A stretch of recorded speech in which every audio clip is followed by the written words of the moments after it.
Sacred Symbols, a PlayStation podcast, is brought to you by, well, you. If you want to learn how to support our show, go to patreon.com/laststandmedia.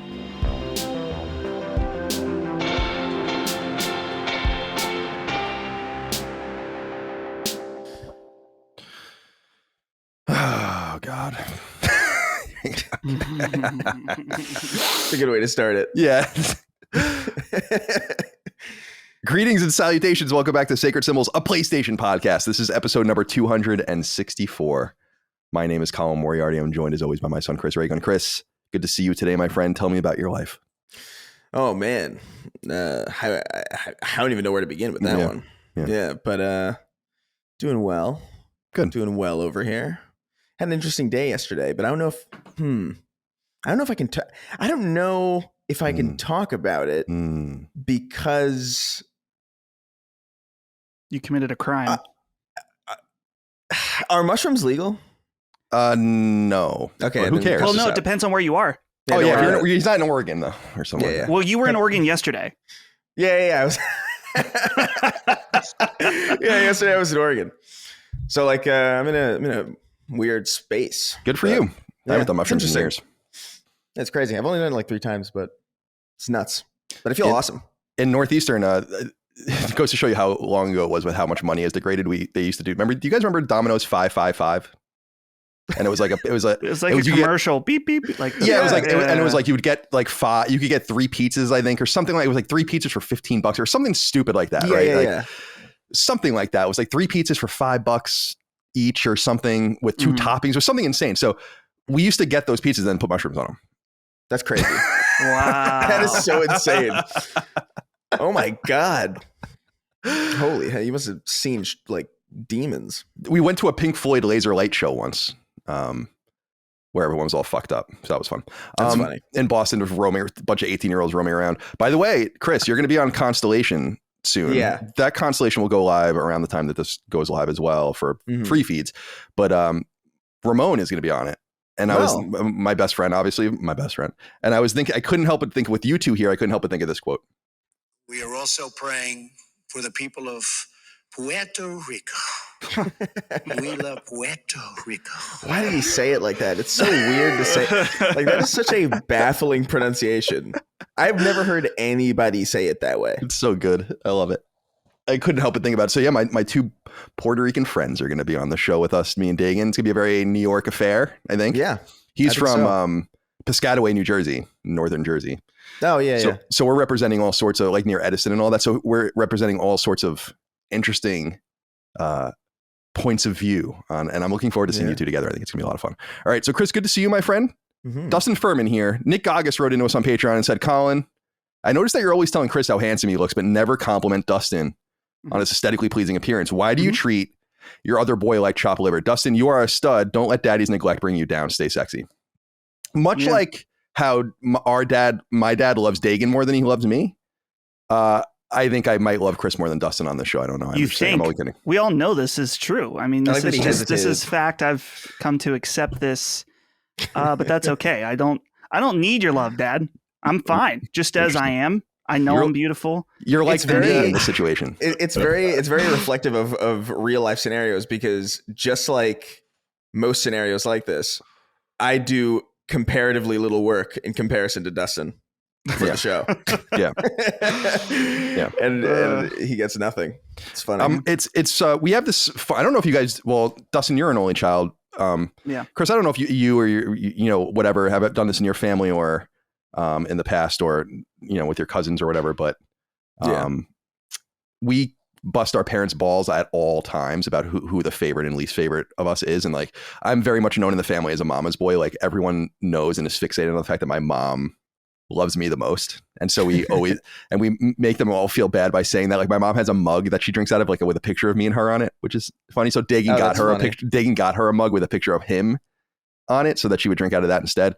And then with my mom and dad both treat us all exactly the same, but we insist that I am my dad's least favorite, and that I was a complete mistake because everyone was born 2 years apart, and then I was just born 6 years later. So obviously I was a mistake. Yeah. So we like to bust balls about that every so often. And so we always say that Dagan is my dad's favorite, which I think is somewhat obvious, but that's okay. Dad, you're probably listening to the show. Hello. Dustin, I love you very much. I love all my boys, all my people equally. You're just different to me in some different ways. Like, right, Chris was here first, so I defer to Chris. I guess I don't want to make it seem like Chris isn't handsome by not saying that, then saying it to you, because then by skipping that, I think it's more conspicuous. Does that make sense to you? Well, you're a man of the English language, or at least you claim to be. I'm sure you could say that we both look good in different ways, Colin, yeah, that's true. if you really wanted to, but I can tell that you don't. You look. I'm not going to ask you to now, because now if you do it, disingenuous, and that's even worse. What's going on with the hair? What's going on with the hair? Tell me about the hair. My hair? Yeah. It's a little wet right now. I just I come out straight from the shower practically into the show. It's lucky I have clothes on. Maybe that's something. That's how I used to record every episode of Colin and Greg Live back in the day. Was yeah. straight out of the shower, just sweating to death. Hell yeah. It was really good. It made for good Twitch streaming. Yeah. I was thinking a few weeks ago, particularly when I was in Virginia and it was insanely hot out. I was like, maybe I should cut half of this hair off. I'm not ready to quite give it up fully yet, but it is getting very long at this point. I really want that. I really want to do an episode of the show where we all have just come out of the shower, but we haven't dried ourselves. So we're just soaking wet and really damp, but we don't address it. Love that. Love that. I feel like that'd be awesome. It'll be like The Last of Us Part 1 on PC. Yeah, exactly. I'll come out of the shower in blackface as well to really do it up. Yeah. Oh, yeah. Well, Justin Trudeau. Let's see. April Fools. I was looking for April Fools 2024. It's on a Monday. It would be fun if we released a show on April. Like I've always wanted to do an April Fool's show of some sort on this, like, but do it dead ass serious, like the entire thing under some, like a 4-hour fake show. We'll have to wait until the days line up, though. Maybe we'll do just that. We'll show our moist nipples. Probably get banned off of. I don't like the term moist nipple. That's you conjured it up. I mean, I sure did. Let's see what else is going on. I'm already like so off base right now. I don't know what's going on because I know sometimes I'm real hyper focused on the show. Sometimes I'm just a little scatterbrained. Right now, I'm feeling a little bit more scatterbrained. Like, what's going on? What am I supposed to say? What am I supposed to do? I'm loving that shirt. Oh, Dustin, that you're wearing. Do you want to talk about it now? Yeah, let's. There's no order of operations to anything we do here, so we can talk about this now. I love that logo so much from the brain of Colin. Actually, wasn't I showing it to you the other? Fuck, I cleaned everything here. I don't know where anything is anymore. Oh yeah, here it is. People send me there. I don't know if people really do this anymore, but back in the day, I used to ask for people's patches, like their unit patches from military stuff, and I got this patch. Oh yeah, which is like, cool. I don't know exactly what this is, but I think it's actually a Space Force patch, and you can see the stars on the bottom, right? Mm-hmm. And this is where I got the idea to do that logo.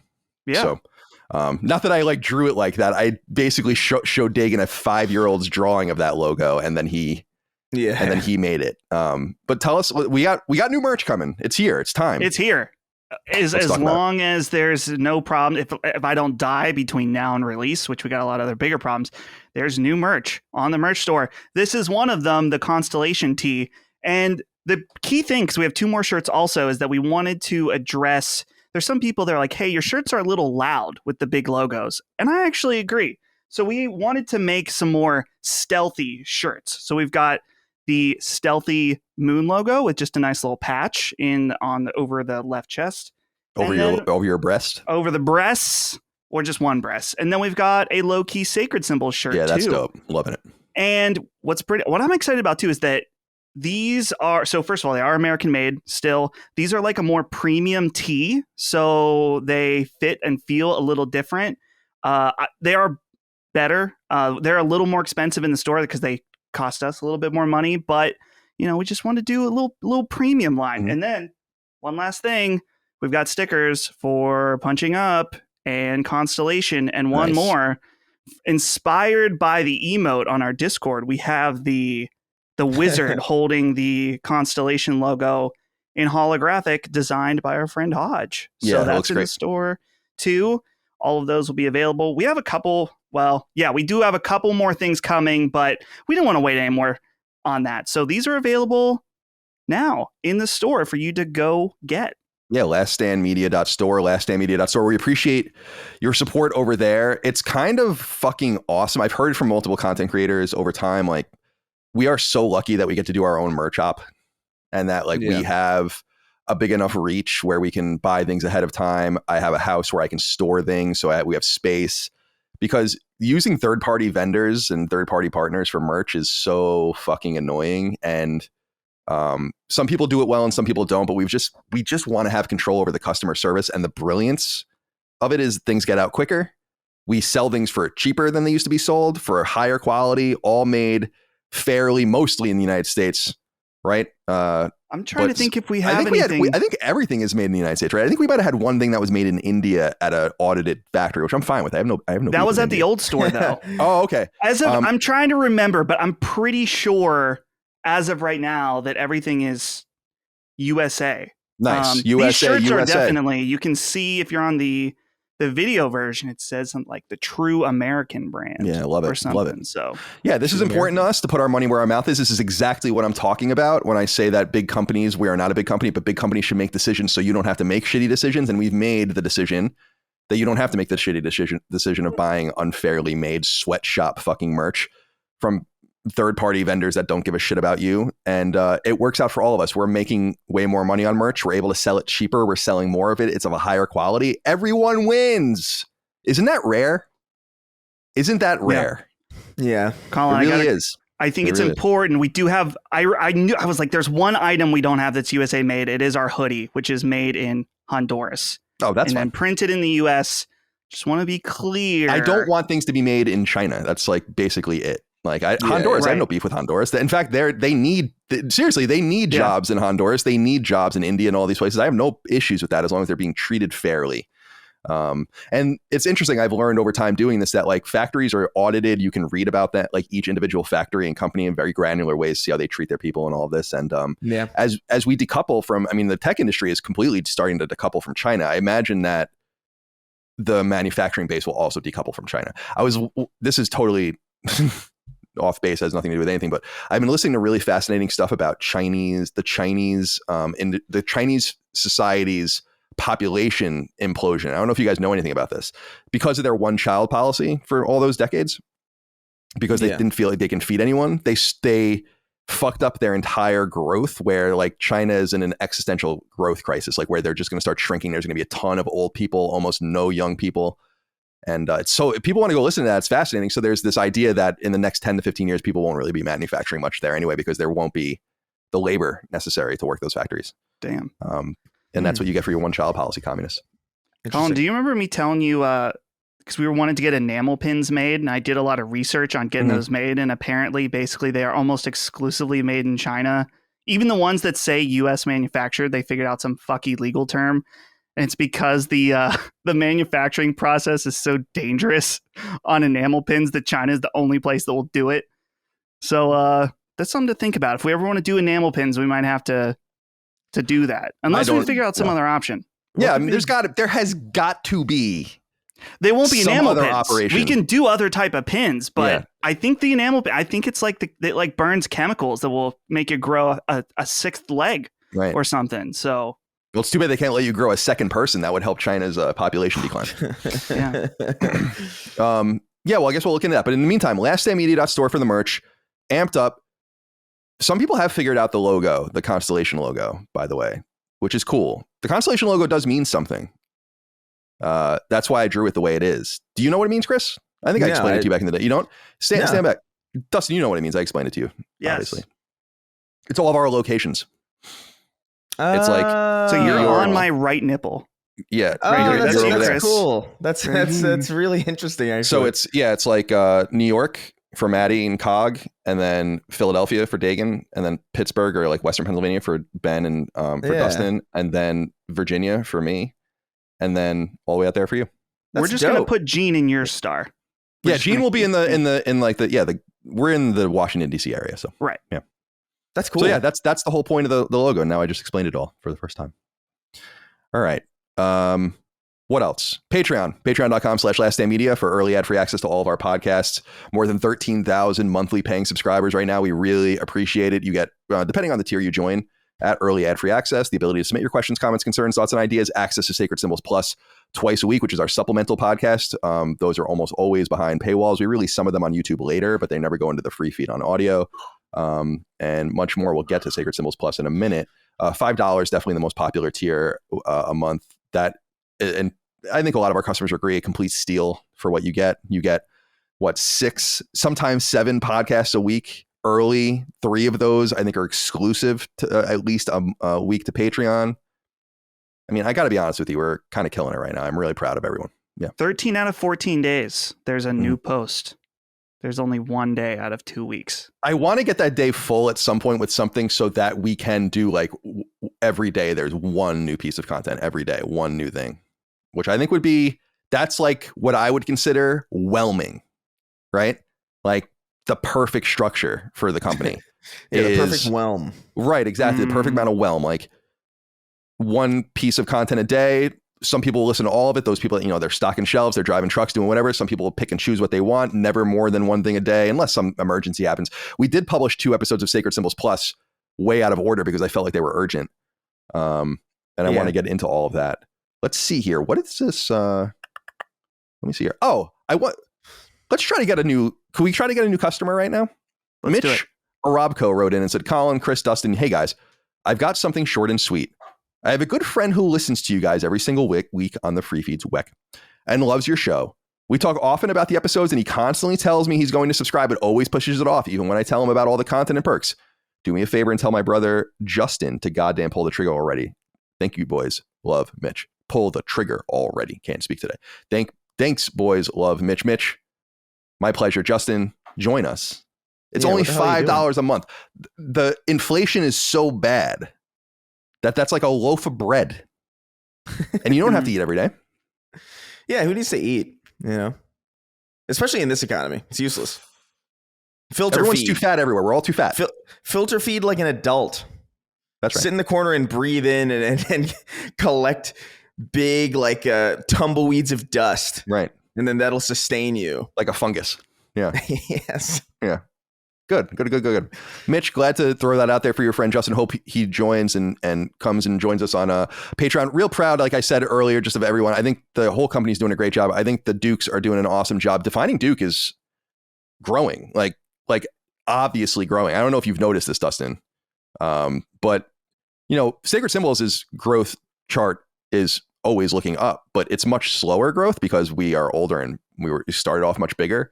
To see Duke's growth, when ACG did the show with Maddie for that first year, when he left, we lost some of his people. So we kind of had to start again, even from a lower number, really, of people. And I really think Maddie has done a great job. I think Cog is the perfect person for that, that co-host seat. I think that they're demanding a lot of attention in a very crowded field. PlayStation I really don't know why it is, but PlayStation creation is like the creation scene is just so much more stilted. There's just not that many people, which is so weird. And so I'm proud of those guys. I'm proud of the work that you guys are doing with Gene and Micah on Punching Up. That's starting to find its audience, our new Nintendo show. So that's really exciting. Constellation is doing great. And you can tell when we have more timely topics that the show Constellations do better. So I'm going to try to keep that in mind as well moving forward. And then Knockback continues and so on and so forth. So thank you all out there. If anyone, Ben, you're listening, good job. Dustin, you're doing an all right job. Chris, great job. Keep it up, buddy. Keep it up, sport. Micah, if you're listening, good work. Let's see what else here. Oh yeah, I wanted to say this about Sacred Symbols Plus though. Zilver Zacht wrote in and said, hey CCD, can you give us an update on the state of the Sacred Sail saga? Why was it canceled? Does it have a future in a different form? Could the community take it over?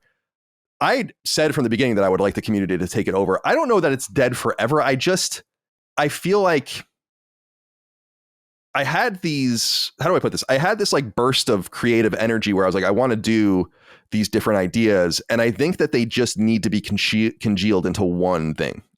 And I'm trying to figure out what that is. Like, I really, honest to Christ, don't have that much time. And it sucks because I want to dump a lot of creative energy into what I think would be, I have this basically, I don't know how to even put this. Like, I have this idea that I think would take Sacred Sail Saga, the Sacred League, and all these other things and put them together, like kind of like a game show. Like I want to do with like roving groups of people and like long-term standings of how everyone's doing. And it would but like not only us, people in the audience, like people, not in the audience, but people around. So like we would get Hogue involved and, Moore's Law and people like that, but maybe every few months. and do some sort of like trivia thing or I don't know. Like, I just want to get a game going. And I think that having too many smaller games going is distracting me from getting the big game going. And so that's basically the answer to that. And I'm sorry, Dustin, please. Can we declare me the winner at least? Yeah. Did you win? I haven't looked. Oh, yeah, okay. Well, definitely. If you guys would have submitted, I got over 40 points again. Nice. For the month that it ended. I'm just going to say you guys probably weren't going to beat that. So no, I probably wouldn't. Congratulations to you. And that's the real reason why we canceled, is because Dustin was winning too often. Yeah, we don't like that. Fuck this guy, dude. That's what Sales Saga, Sacred League. Both of those put down. And I'm the head of winning. I don't consider the Sacred League put down yet. It's just going to have to come back in a different form. I have the last things that we said. Like, we will declare what was what, because those are not, they're timely, but they're declarative questions about things that have happened. So we can definitely score it and we'll figure it out. We will not snatch that from you, Dustin. I promise we will not snatch that from you. So I think that I just made a mistake in some sense, getting things going too quickly without really thinking about the long-term ramifications of having multiple roving monthly shows that then interfere with the course of action when we need to do other things. So like when you think about FTC, it's like where we started to have to wedge things in. So the thing is, and this bothers the shit out of me just because I'm so OCD, is we've technically done one too many Sacred Symbols Plus episodes this year, just because we had too many things to get going. So I really just removed that.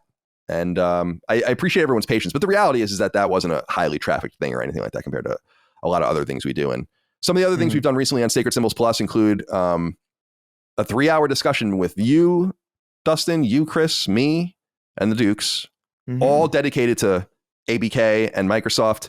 We will be talking about that a little bit later, but I would really go to that Sacred Symbols Plus episode for the kind of holistic view. I'm so tired of this topic, and it really has nothing to do with our show anymore anyway, beyond the Call of Duty deal, which we'll discuss later. So go check that out. I also had Matt Stoller on, much to some people's chagrin. I want to say something about this. I have expectations that people in the audience will treat our guests with respect. That's not negotiable. And I know that some people get heated about these different topics, and you can get heated about the topics, what is said. You can say whatever you want about the subject matter, but I expect that we're going to treat our people with respect. Not that you have to do that anywhere else to other people, but we need to be more welcoming to guests. Otherwise, and I think you guys mostly are welcoming to guests, but I just think about you going on someone's show, being invited, and then seeing the audience just shit on you, but not the things you're saying. That happens to me sometimes, and I don't want to do that to someone else. It's really important to me that we set a different cadence. In fact, Chris, I was listening to your Sacred Symbols Plus mailbag, which was one of the recent episodes, and you had said something towards the end of the episode about how you feel a general malaise, right? With YouTube and like the attitudes of people and the negativity and like the anger.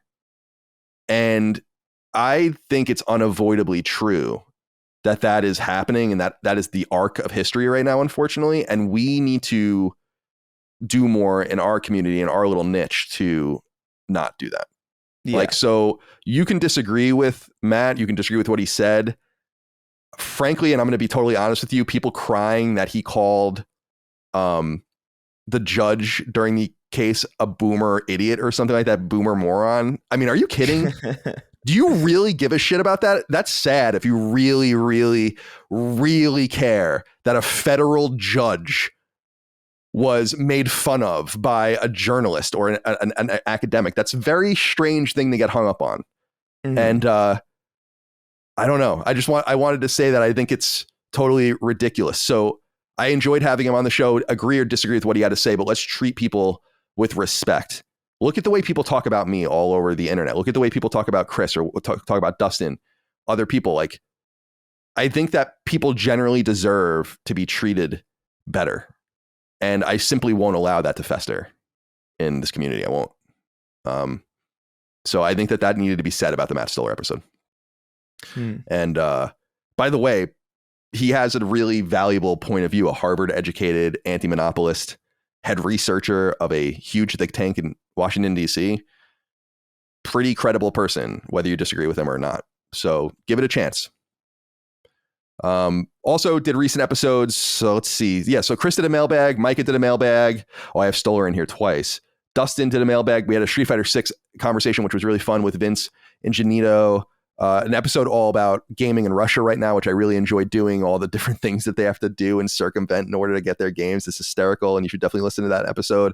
Upcoming episodes include Final Fantasy 16. So that's going to be me, Hogue, Dustin, Gene, I think. Gene, and maybe Maddie. Chris, I didn't include you because I doubt you're going to be finished with it. What'd you say? Maddie's a maybe right now. Right. We're waiting on that. Yeah. Chris, you're not going to finish it, right? Not in time. No. Okay. I'm taking quite a while with it. Okay. Yeah, I'm actually not done with it either yet. So, but we'll talk about that later. I'm right at the very end. I'm actually just cleaning everything up. So we're really excited about that. And I didn't tell you about this, Dustin, but Cog and I were talking behind the scenes, and we're going to do a podcast all about like working out and like earning game time, and how we kind of both really focus on that in our lives. Like I really like I refuse to play games really during the day until I exercise, make sure I get my things done and all of that. We just think we need to set a better example in some sense for people out there as the society just gets lazier, heavier, less athletic, you're eating worse, you're doing, and I'm to blame for that too.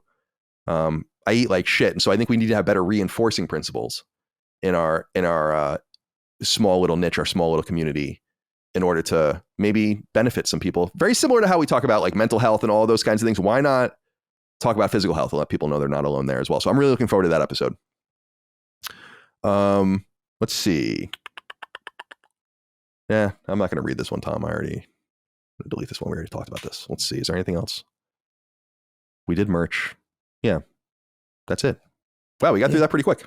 Yeah. Oh, not really. Not bad. It's almost been a half an hour.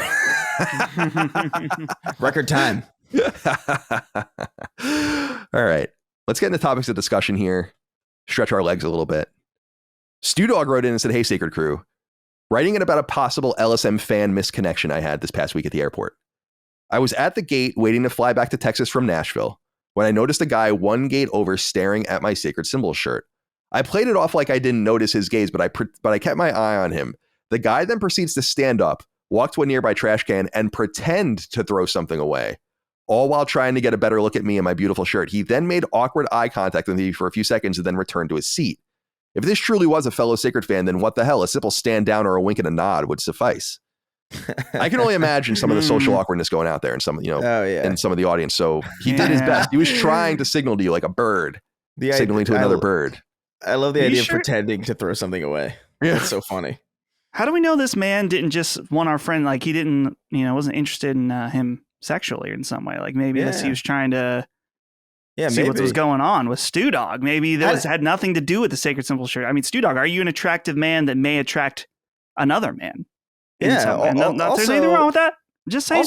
Also, how do you know he pretended to throw? How do you know he didn't just discard an atom that he no longer wanted? A speck of dust. Yeah, like I don't need this. He just shed an atom into the garbage. Oh man. Well, I hope that wasn't. Maybe it was a misconnection. If you're out there and you were the one who saw him in the airport, let us know. I can only imagine some of the awkward situations out there. You got to really stay safe out there. I think you should get into the habit of grabbing people's shoulders and shaking them shaking them violently while screaming, "Do you listen to the show?" Yeah. And I think that's probably the most subtle way to go about it. Agreed. Moist Millium wrote in. Said, "Hey, CDC. In the mailbag show for Chris, I gave him a chance to come up with my new Patreon name. I'm writing in as proof that I followed through, or I am Wet Willie no more. To be honest, I have no idea if I got the name correct, as the audio wasn't crystal clear, but after treating that segment of the show as if it were the Zapruder film, I think I have it correct. Hopefully I am close enough for Chris to no longer hunt me down and gut me like a fucking turkey." And that was in quotes.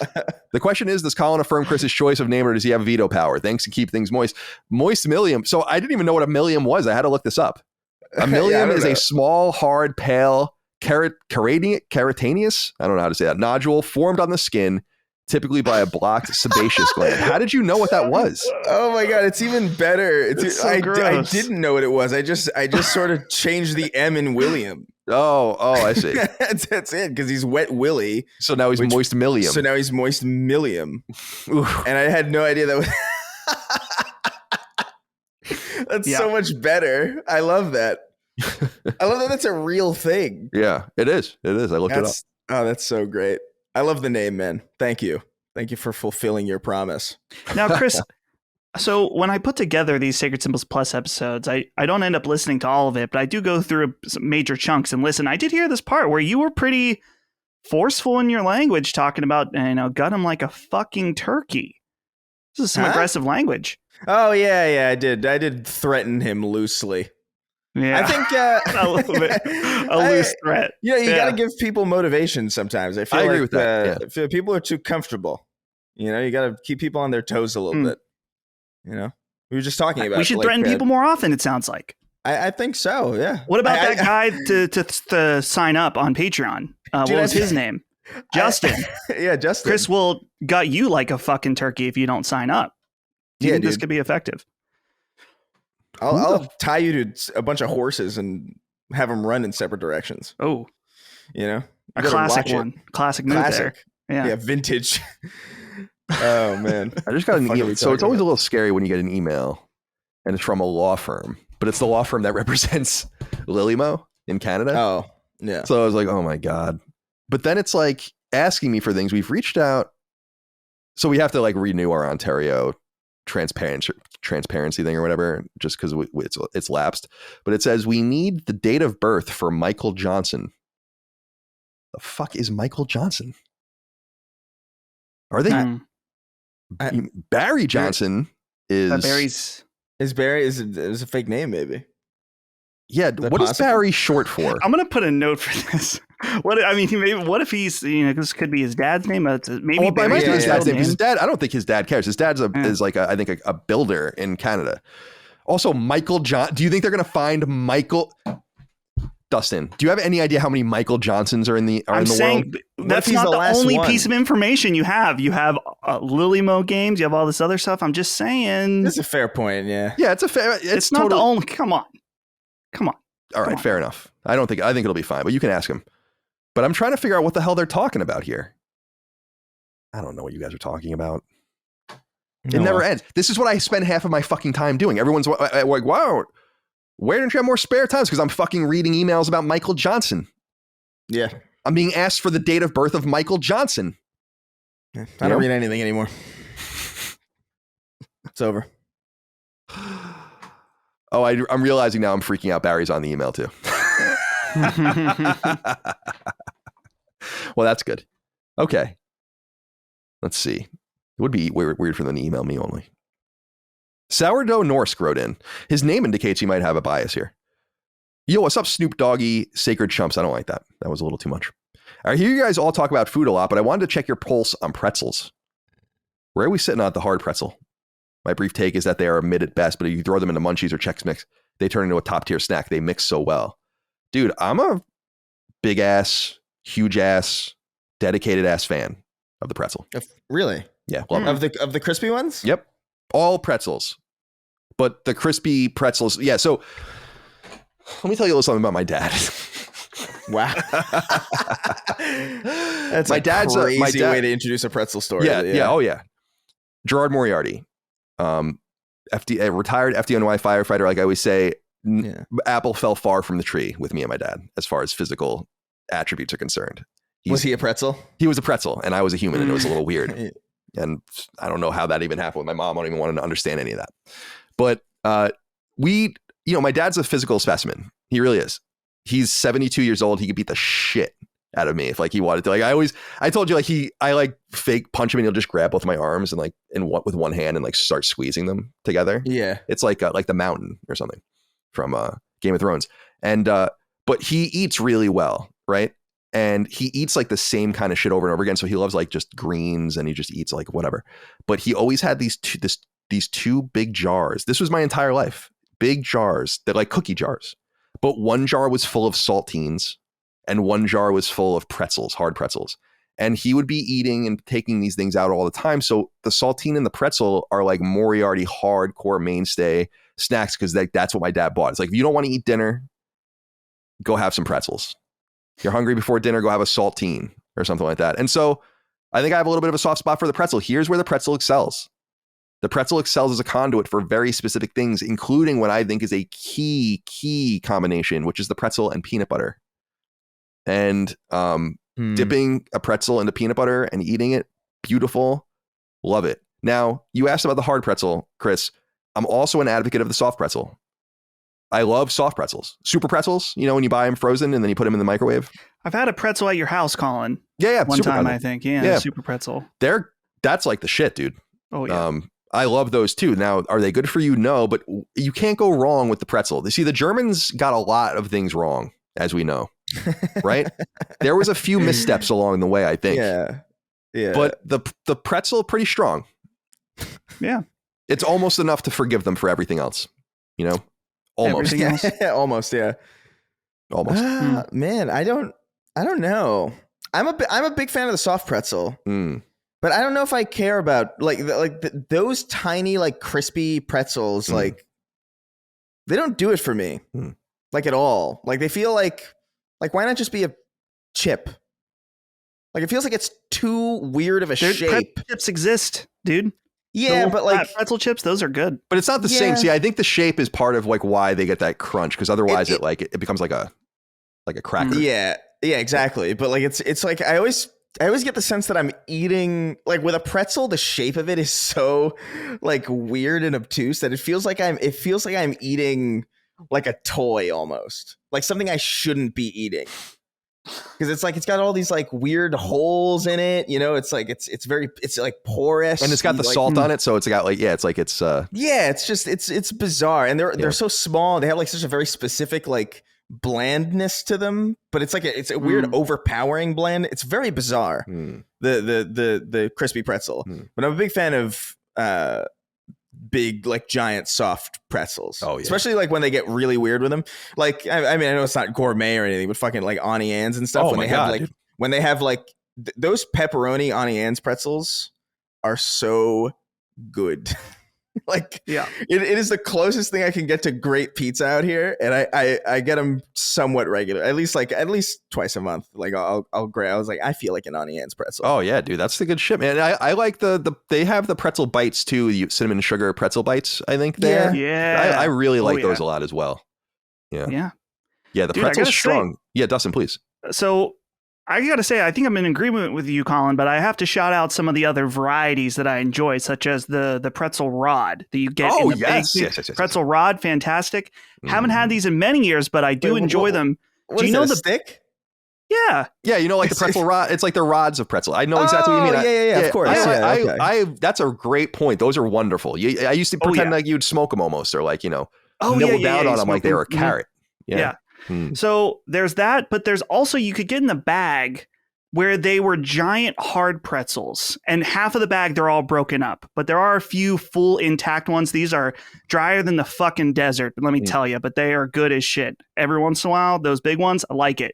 Now, one last shout out is the pretzel nugget that come in the bag. And I have a very short interesting story where Holly's dad, I don't think either of you guys met Holly's dad when you guys were here.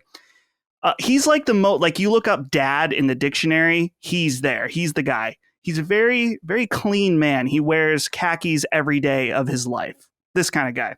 Wow. Holly would tell me that when growing up, he would be watching, you know, a Western or something like a John Wayne movie, and he'd be eating popcorn, and he would do it with a spoon so he didn't have to get butter on his hands. That at least makes sense, but she told me once that he would get the pretzel nuggets and eat that with a spoon as well. And Holly would say, like, what are you doing? You're not, are you worried about? There's no reason. You just pick them up. They're finger food. And she's like, this is just how I like to do it. So Holly's dad there with a spoon with the pretzel nuggets, like it's a bowl of cereal or something. Bowl of cereal. He puts some milk in it. I like the idea of eating popcorn with chopsticks. Because you grab one at a time. What's wrong with people? I love that. I mean, that makes at least some sense, because like there's like butter and stuff that gets kind of all over your face, or especially like the white cheddar stuff where like it's all over your fingers. But pretzels are such a great depression ass snack to me. Like I don't know. There's like something about they don't taste like anything else. They don't. You can just eat like a million of them in one go. I know, but like, there's nothing. Like, I have never tasted anything that tasted like a pretzel, like ever. Like it's all like the only pretzel flavored things are just other pretzels. Like it's a pretzel rod or a pretzel nugget, and they all taste like pretzels, but pretzels don't taste like anything else. Let me throw a curveball at you here. Let me throw a curveball at you. Pretzel hamburger bun. Have you guys had this before? I'm not big on it. This is sounding fucking sacrilegious. It's great. Isn't that a Wendy's thing? I mean, maybe, but you could just buy them in the store. That's the only way I've had them is like you buy them and then you just make your own burgers at home. That's like Doritos Locos Tacos or something where it's like, look, dude, man. Chris, don't diss those. Those are, dude, when they had the fiery Doritos taco at Taco Bell, that shit was fire. That was good. Yeah, I bet it was fire. Okay, I will raise you one higher, Colin. Yeah. Do you know about how Little Caesars had the pretzel crust pizza? Right. I didn't have it, but I did see the commercials for that.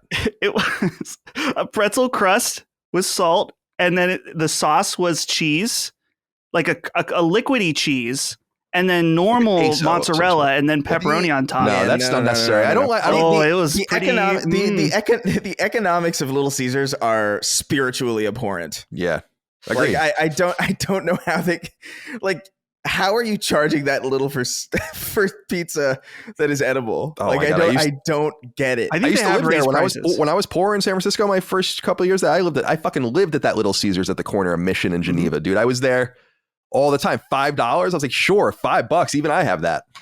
And you somehow get a whole pepperoni pizza, but you don't know what kind of fucking necromancy is going on in the back there to allow this to happen.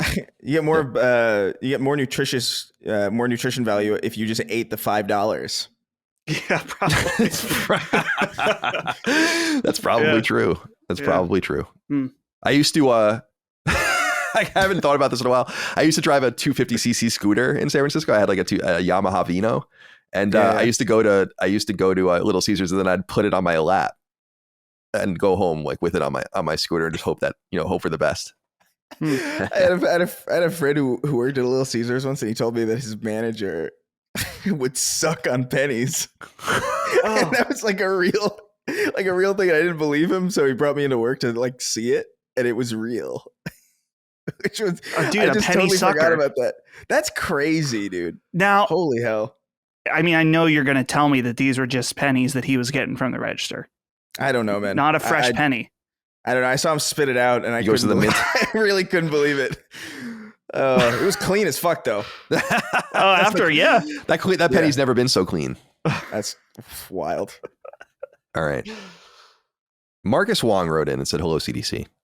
I've been listening to Sacred Symbols since the very beginning, and I finally become a first-time supporter. Welcome. I've been reminiscing about the fact that the first 2 episodes coincide with the beginning of my freshman year of college. Throughout the years alongside this podcast, I've grown to learn many things about myself from being a student to becoming a working adult.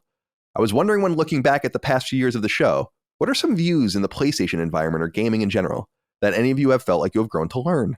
Thank you for this wonderful podcast." I thought this would be a great question to get into the news today. Dustin, you've been doing the show of a lesser amount of time, but what have you learned doing this show? Like throw me a curveball here. So what's something that you kind of discovered doing the show? I've discovered many things. This is an easy question for me to answer, but I'm wondering if anything comes to mind for you. I think the biggest learning curve for me was just, and this is not something I'm still very good at, but just learning when to react to certain reactions to the show and when not to. Like learning to let a lot of things go. For me, the hardest part when I first got on the show was just figuring out how to properly convey what I was thinking, which sounds easy because you're just talking, right? But afterwards, you'll see reactions where someone got totally the wrong idea. And that was really frustrating for me. It's like, dude, I didn't mean that at all. So part of that is just learning to, not that you're learning to say things in order for the audience, like for the audience, like you want to give your own opinion, but in a way that is more digestible. You can portray what you're trying to say better. As far as like me from the gaming aspect of things, what I've learned is just that my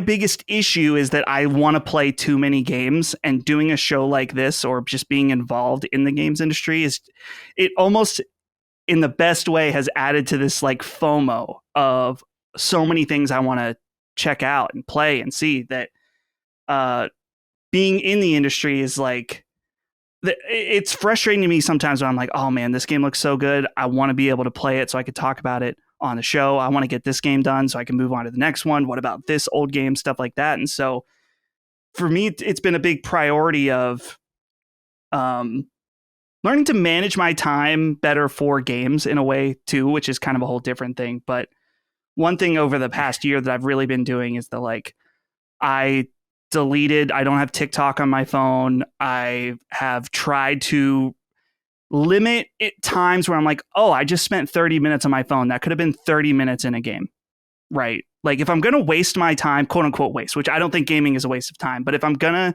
spend my time leisurely, I don't want it to be on something stupid. I want to be able to focus in on the thing I truly love. And I'm blessed enough to be able to do for a living. So just focusing in. So that was a bunch of different random little things, but it's a lot. Yeah, it's good insight too. Like learning to effectively communicate is difficult. It's a skill. Yeah. I say this facetiously often, but I don't mean it this way. It just is the way of the world like that. Like when you read correspondence with people or you just read the internet, you just realize that a lot of people don't know how to communicate, right? Like it's something that you have to come around to and understand. First, you have to kind of like formulate and understand things in your own mind. And then you need to, like you said, proliferate that thought to a wider audience. And it's more difficult than it seems. So I totally relate to that. Chris, I'm wondering if anything comes to mind for you as far as things you might have learned over time. We've been doing this podcast actually a pretty long time. This month, it would have been 5 years. So we're in our 6th year now doing the show, which is wild. Oh, weird. Yeah. Yeah. Yeah. Wow. Yeah, I haven't learned a single thing, and you can't make me. Yeah, you can't make me learn it. I've gotten that vibe. Yeah. No, but I feel like there's, man, like I feel like you could just go into like a million different directions in this, but like not necessarily gaming related. In it's more internet stuff that I've kind of figured out. Where it's like I learned that I don't like the internet as much as I probably should, given my job. And how like so much, and that doesn't even just, that's not even just talking about this specifically. I mean like everything else that I do, which is so internet centric. And I do like Dustin, I was like, dude, I spend so much time on all these apps, and it is kind of a waste of time because it's something that doesn't give me joy really, but I'm on it.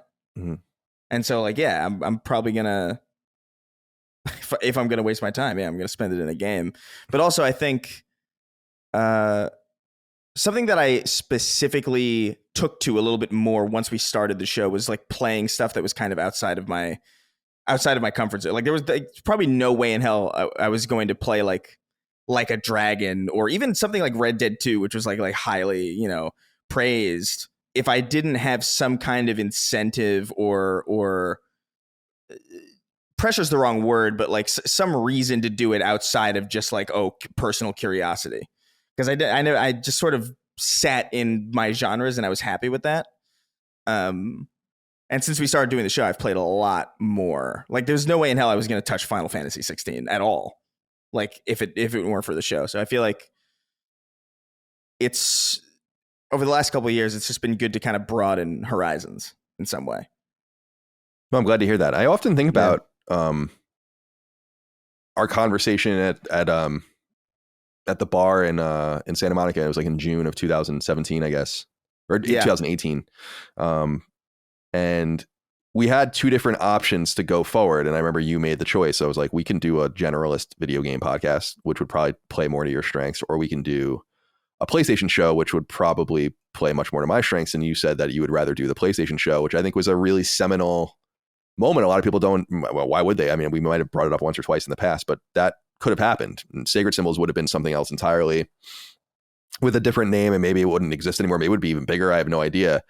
But I think that what I've really learned to embrace over time, I've been in the industry a long enough time to know that I like being self-deprecating and I like making fun of myself in all sorts of different ways, but I got to give myself some credit for having some pretty good prognosticative skills over time. I remember very, very, very clearly, and I never brought this up to anyone at the time, but it's like when I was an intern at IGN in 2004, I remember going like, why don't we do TV coverage? and like deeper, much deeper movie coverage and stuff. And they're like, well, no one wants to read that. And then a year and a half or 2 years later, they launch. Now, I'm not saying because of me, but they just launch IGN TV, which ends up being a huge vertical and still is to this day at IGN. Yeah. And I'm like, well, what was that all about? And then I remember when I was there, so people might remember IGN flexed between different teams where it was like we had console teams, then they folded us all together. I don't know if people remember that. And then they folded us back apart. And when they folded us together, I was like, this is a massive mistake. You guys are making a huge mistake. Like people, I remember one thing people used to say to me was that like no one cares who writes anything, which really goes to show how detached from reality even a lot of leadership was there at the time, because they care very deeply about who writes the stuff that they put out there. And then the second thing was that like people didn't want like a really deep niche ecosystem where like you had experts in these very specific places. And I was like, that's just a huge mistake. People don't want generalists doing coverage for them. At least I don't think so. I think that's why shows like this are popular, is because you can get like a holistic view of everything, and that's cool. But knowing something really well requires like tons of repetition. And I'm really grateful for having been able to do this PlayStation coverage specifically so long professionally. It's not like a curiosity, right? Like to survive in the spaces I was in, I needed to know PlayStation very, very well. And it made me into like an encyclopedia for the brand of some sort. And I'm really grateful for that, because that's like that's my working advantage, I think. And I know that that comes with a major downside that people look at, which is that I'm not well-rounded.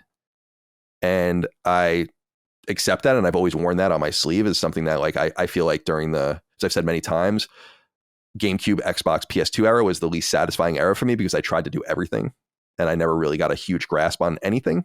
So I've been able to use my hyperfixation and like almost OCD tendencies to just kind of tear apart and understand something. And it's been cool. And so I think that that's like the biggest takeaway for me, is that it's like what I say about wisdom. Like you can't learn wisdom. Wisdom comes through time. Like it's just an inherent time thing. And I think that I've just had this huge inherent advantage of actually being on the ground doing this stuff for so long that if someone comes into the space to compete with us, they will never have had that experience. It's just not possible unless they were just off the map for many years and then start doing this very late in their lives. They have to go back and learn and understand, and they're never going to have that learning and that understanding of the past and having covered it so deeply. So I'm mega grateful for that I embraced that instinct to say like, let's just become specialists and do it that way instead. And I still think that that's the future of games coverage. There was this idea at IGN for a long time that consoles, and this is true, that like consoles were going to go away, that brands were going to go away, that people were just going to come for games. And I'm like, I think you're dead wrong. I don't know why you would think that. And this was during the late PS3 era when these conversations were really happening, and they were totally wrong. So, and that's why everyone went back to that old, to that old structure afterwards, because they realized they made a huge mistake. And it also made us disenchanted covering things like, I don't know. I won't even get into it here. So yeah, Marcus, good question. I think I've learned a lot. I mean, it's and I've learned a lot about the games industry, just the people that play games, the way games are made, obviously, and so much more. It's a real blessing to be able to do this. So welcome to the Patreon, and thank you for being here. All right, let's get into the smaller news items this week. We have a lot more of those than we do big news, although there's one big piece of news. We'll also talk about what we're playing. We've already tipped our hand, and there'll be more Final Fantasy 16 talk. We'll wrap things up with inquiries from the audience. I wanted to start here, though, with gamesindustry.biz. European video game sales, they report over at that website that PlayStation 5 sales are up 116% year over year, while their two competitors are actually flat, if not a little bit negative. I wanted to throw this out there along with sales numbers for Square Enix and Final Fantasy 16. We know that the game sold 3 million copies in a few days, but IGN reports that Square Enix is actually very happy with those sales. And I think this is relatively important to note. And I saw that Benji Sales, friend of the show, noted this as well on Twitter, that Square Enix tells you when games don't sell well. They're honest about that. I don't know why, but I guess they feel like they need to be honest about that transparently. So they always had a hard time with Tomb Raider sales. They weren't crazy about Avengers sales at all, and talked about how much money they lost on that, and so on and so forth. So when they do say that a game is selling well and they're happy with it, it seems like that would be a logical thing. So they're basically saying that all things told, based on install base, that Final Fantasy 16 has actually done extraordinarily well, and that they're really happy with the sales numbers. We also have numbers from Capcom about Resident Evil 4 Remake, which has surpassed 5 million copies sold. Now, we know Resident Evil 4 Remake, 5 million copies. Street Fighter 6 has surpassed 2 million copies. It really goes to show you like the fake drama around Final Fantasy 16 sales being on one console with an install base under 40 million, selling probably more like 4 million copies now, is really, really great. So congratulations to them. Awesome game. Dustin, let's go to you first. What are you thinking about PlayStation 5's performance, the various games' performances? How do you feel about the structure of things now? Yeah. Well, we talked about earlier in the year how much we were feeling like even the fact that the PS5 was so much more available, that it was just creating this huge boost, that even the numbers for our show, we think, probably went up because of how many more people were able to get a PS5. And so obviously, if that translates to something like views on our podcast or listens, it's definitely going to translate to people buying games as well. And so right now, I mean, this year, when the console comes out, right, the conversation we had many times over the first year, it's like, is it worth it? Is it worth it to have this thing yet? And the answer was always kind of, maybe for certain players, if you want the FPS boost, right?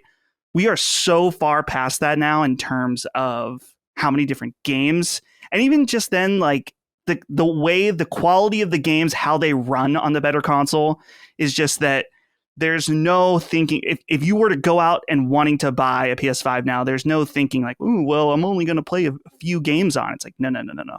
We are, this year in particular, just drowning in super high quality, excellent releases. And you love to see them be successful. As far as Final Fantasy 16 and both Resident Evil 4 Remake are both amazing games. And, you know, it's getting dicey now with game budgets being so big that these games have to do well. And so as cut and dry as this seems, it's good to see that investment pay off for these two games, particularly Final Fantasy 16, which we'll talk a little bit more about later, but you can just tell it's probably cost a lot of money to make. So hopefully they'll just be able to, get working on Final Fantasy 17 right now. Please just see the momentum. We don't need to wait another, almost decade for the next one. Yeah, I agree with you there. I think the talk of the DLC, I don't know. We talked about it last week, but it would be a little disappointing if they put DLC on Final Fantasy 16. But I think maybe they see an imperative there because of the quality sales. Chris, how are you feeling about PlayStation 5's performance, sales numbers here? I think this is what I was saying on our Activision conversation with the Dukes, which is, and I know I've said this in the past, which is that PlayStation 5 is still a dominant machine. The distance between PlayStation 5 and Xbox in terms of sales actually grows more distant every month.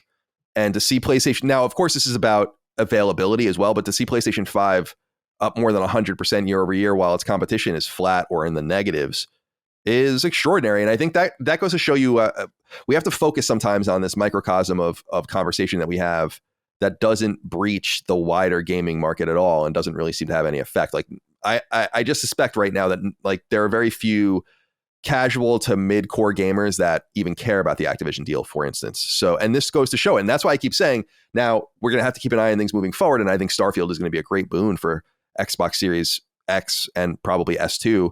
But the sales will tell the tale on if people actually care about any of this stuff or not. And right now, PlayStation 5 is in a dominant position. Yeah, no, absolutely. I mean, they've had a consistent stream of content, which is, and they've had a consistent stream of quality content too, and that speaks to they're playing to the fact that they have the leading market position, and it would be dumb to lose that. And so it seems like, I don't know, it seems like they understand. It feels to me like they understand that they're in the lead and they want to keep it that way. And it's smart to do that. I feel like, and I do want to say this too, because I feel like this is a side conversation, but Resident Evil 4 Remake, Final Fantasy, Street Fighter. I mean, Street Fighter maybe a little bit less because Street Fighters fighting games are inherently, kind of not cooperative, but like multiplayer in nature, be it like online or couch.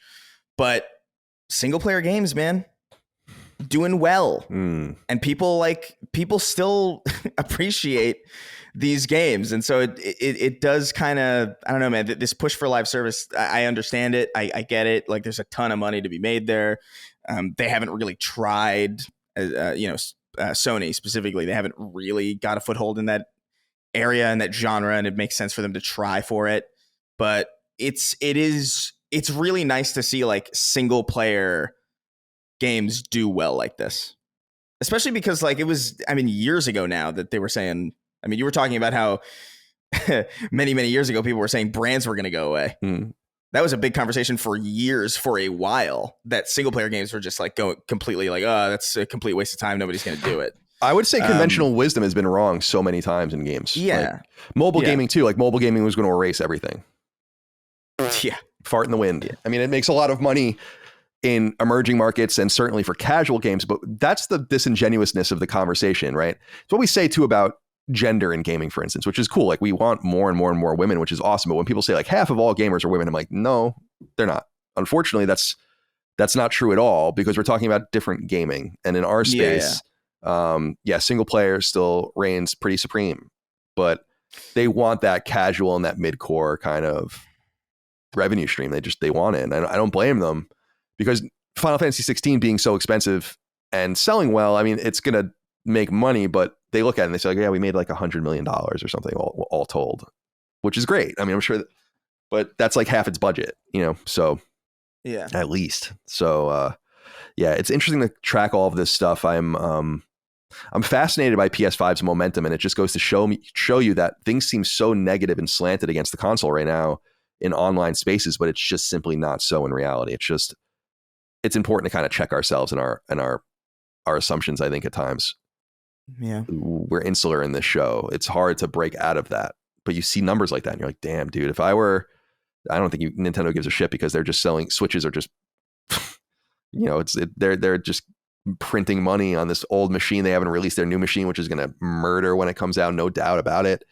And if I were Xbox, I'd be pretty concerned, although apparently they don't really care about console sales anymore. So I guess they're going to keep a closer eye on Game Pass and the subscription model moving forward.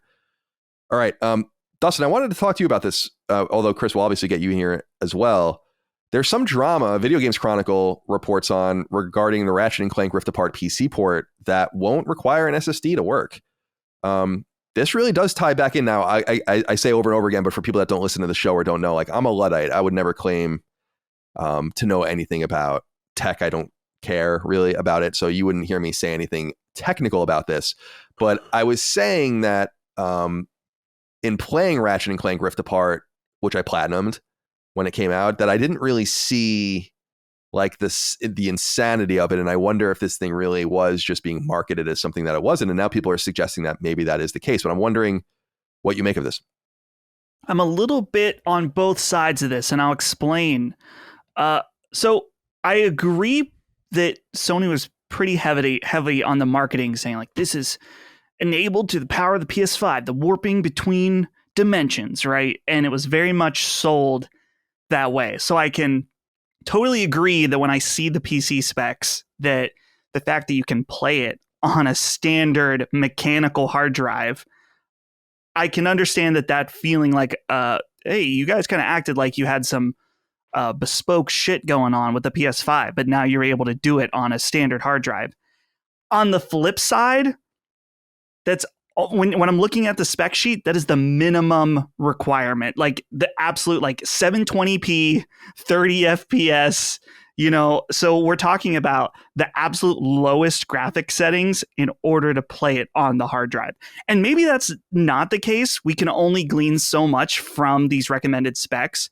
So when, Digital Foundry, I'm sure, will do a big blowout video where they will test that exact claim. And that's the question for me, is how low does the game have to go in order to work on a mechanical hard drive without an SSD?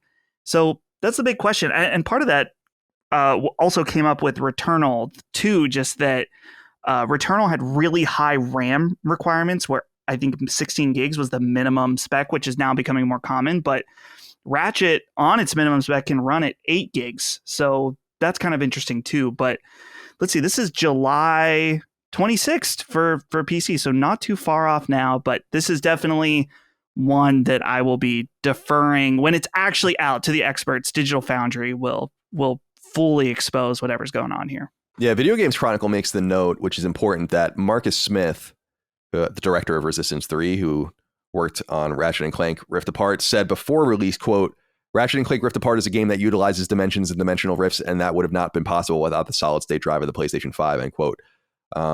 And they go on and on and on. But then Mike Daly, who was the actual game director, told Axios post-release, quote, you could make a game like the new Ratchet and Clank on the PS4, but just visually speaking, you would have to dial back a ton in order to make it run, end quote. So it sounded like they were kind of caught in that pincer to begin with. And this was something we actually said, Chris, I'm sure you remember when the game came out, I was noting this. I was skeptical of this claim, but there's no doubt that I'm becoming at the same time almost like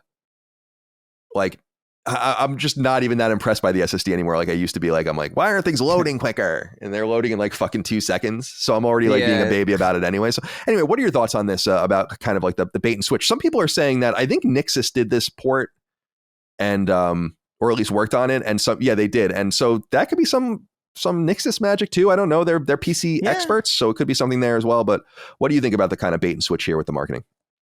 Yeah, I mean,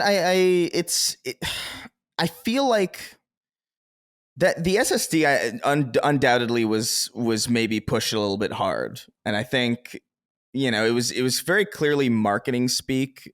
Just looking back on, but at the same time, there is that element, like Dustin said, of just like the minimum requirement. Like, what does that even mean? Like because it could be that it can do all this shit, but maybe it freeze frame. Like it reminds me of like in Half-Life 2, whenever you would go to a new location, or like in either of the Half-Life games, and it would like load for a second. Oh yeah, and it would be and it would be like this kind of jarring, this very, very jarring experience. It's possible that that's there. It would be weird if it was, but I think the primary goal of the porting studios is just kind of to get this game out and accessible on as many rigs as possible. And, there's a lot of people who don't have solid states. And so maybe that was something that was looked at, and, there could be some port magic going on. No doubt you can go from one spatial place to another, kind of seamlessly before. I mean, you had games like Prey, like the original Prey, doing things like that. Yeah, what were the games? I remember we brought up some games that were doing interpolarity kind of shit. Yeah, I mean, Portal obviously, famously, but Portal famously looks very, Portal is very, it's not a visually complicated game.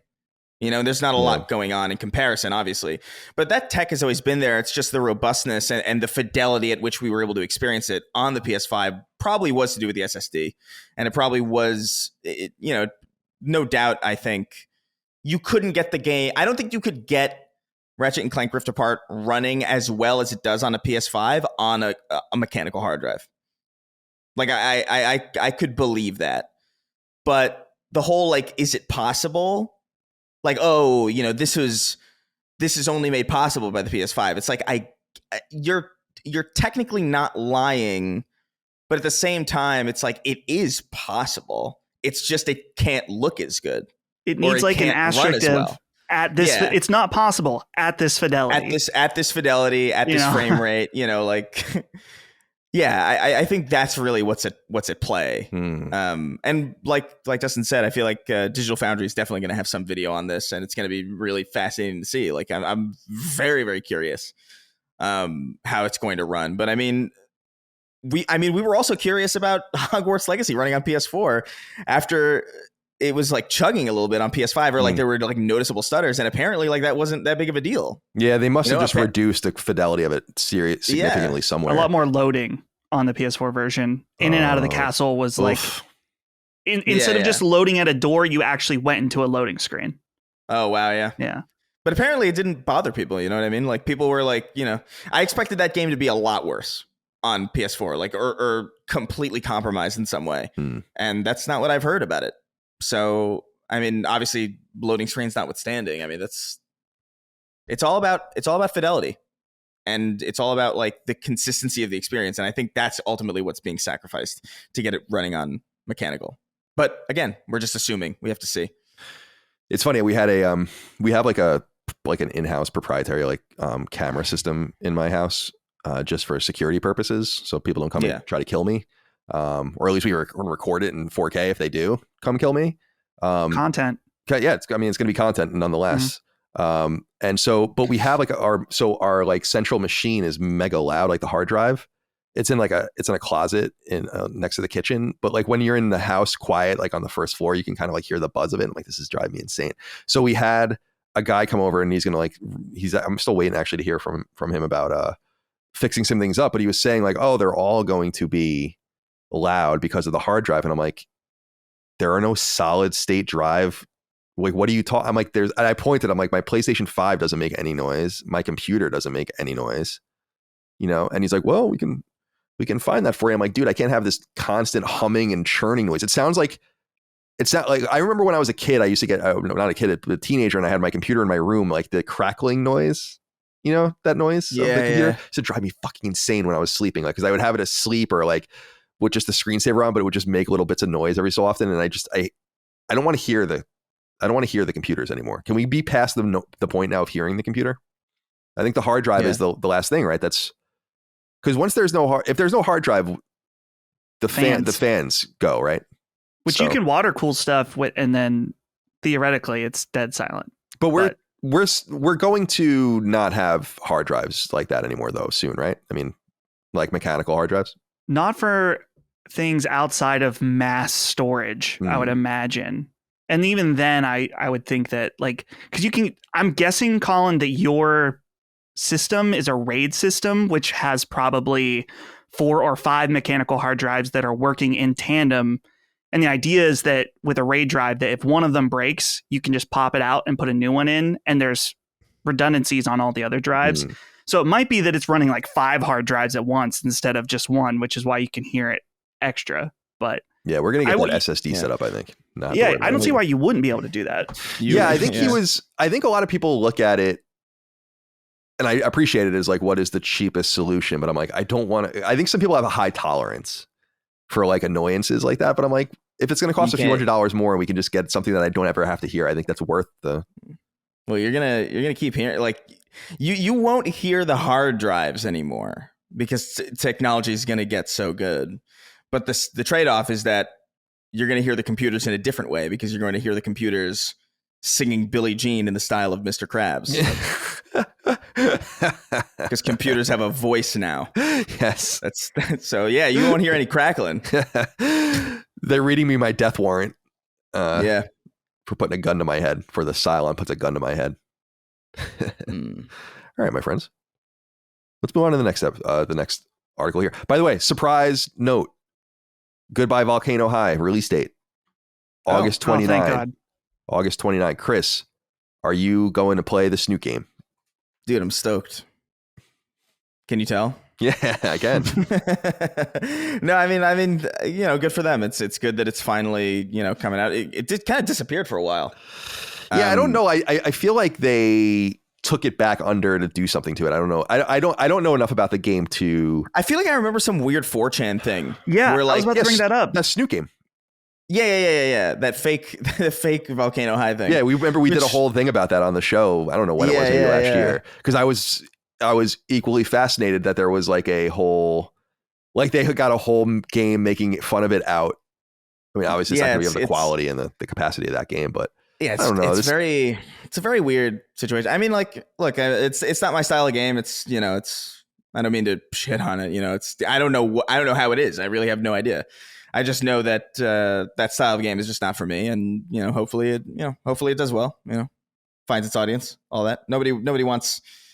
I don't think nobody here is necessarily like wanting the game to fail or anything.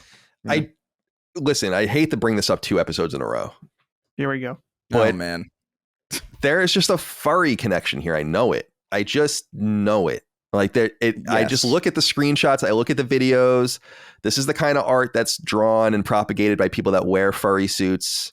We discussed. Dustin, do you agree with this analysis? I mean, yeah, because it's so obvious and so to me, I'm just a little mortified, I guess, of this game in some sense. Yeah, it's anthropomorphized. That's it. Weird. That's the problem. It's anthropomorphized, but like, is BoJack Horseman furry. You know what I mean? Yeah, I don't know. I don't know. Like it gets into a weird like. I mean, I would say yeah, but it gets into just a bizarre space sometimes. Yeah, well, that's the thing. I think talking animals and stuff, cool. But as soon as you make, a hedgehog that has the body of a man, and you want to romance him or something like that, we gotta slow down at that point. Talking animals, cool. Yeah, nothing wrong with talking. I feel like animals. that would scare the shit out of me. I feel like in real life, yeah, but in a movie or something like that. Yeah. All right, so here's like a little Dr. Dolittle type situation. I'm gonna contest that. So I've never seen BoJack Horseman, but I'm looking at a screenshot of it now, and I'm gonna contest that it's the same. This is maybe not. I don't know. I'm looking at a different screenshot here where he has a gut and nipples. But I was saying, like, when he has his clothes on, it's just a horse in clothes. There's nothing humanoid about him. It's just a horse. No, it's a human body with a horse But now head. I'm seeing yeah, it. But now Chris I'm seeing it because now I'm seeing a picture. Because I was looking at a picture of him. The specific picture I was looking at was a picture of him spritzing a plant. Yeah, and he's got like a apron on. It's just a horse. But now I'm seeing a screenshot of him sitting on a bench. And it's just a guy, and he's got breasts. Yeah. So now I hear you. You're right. They're all now. He's got breasts.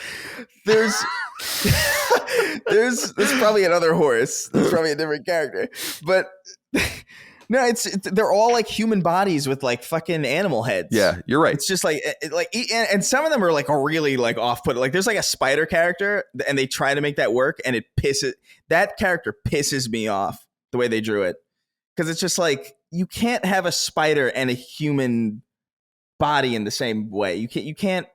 It just looks fucking stupid. I didn't know anything. I don't really know anything about the show. I didn't know. I love Amy Sedaris. I didn't know that. Strangers with Candy is like one of the funniest things ever. Do you guys know that show, Strangers with Candy? I have no idea. Oh my god!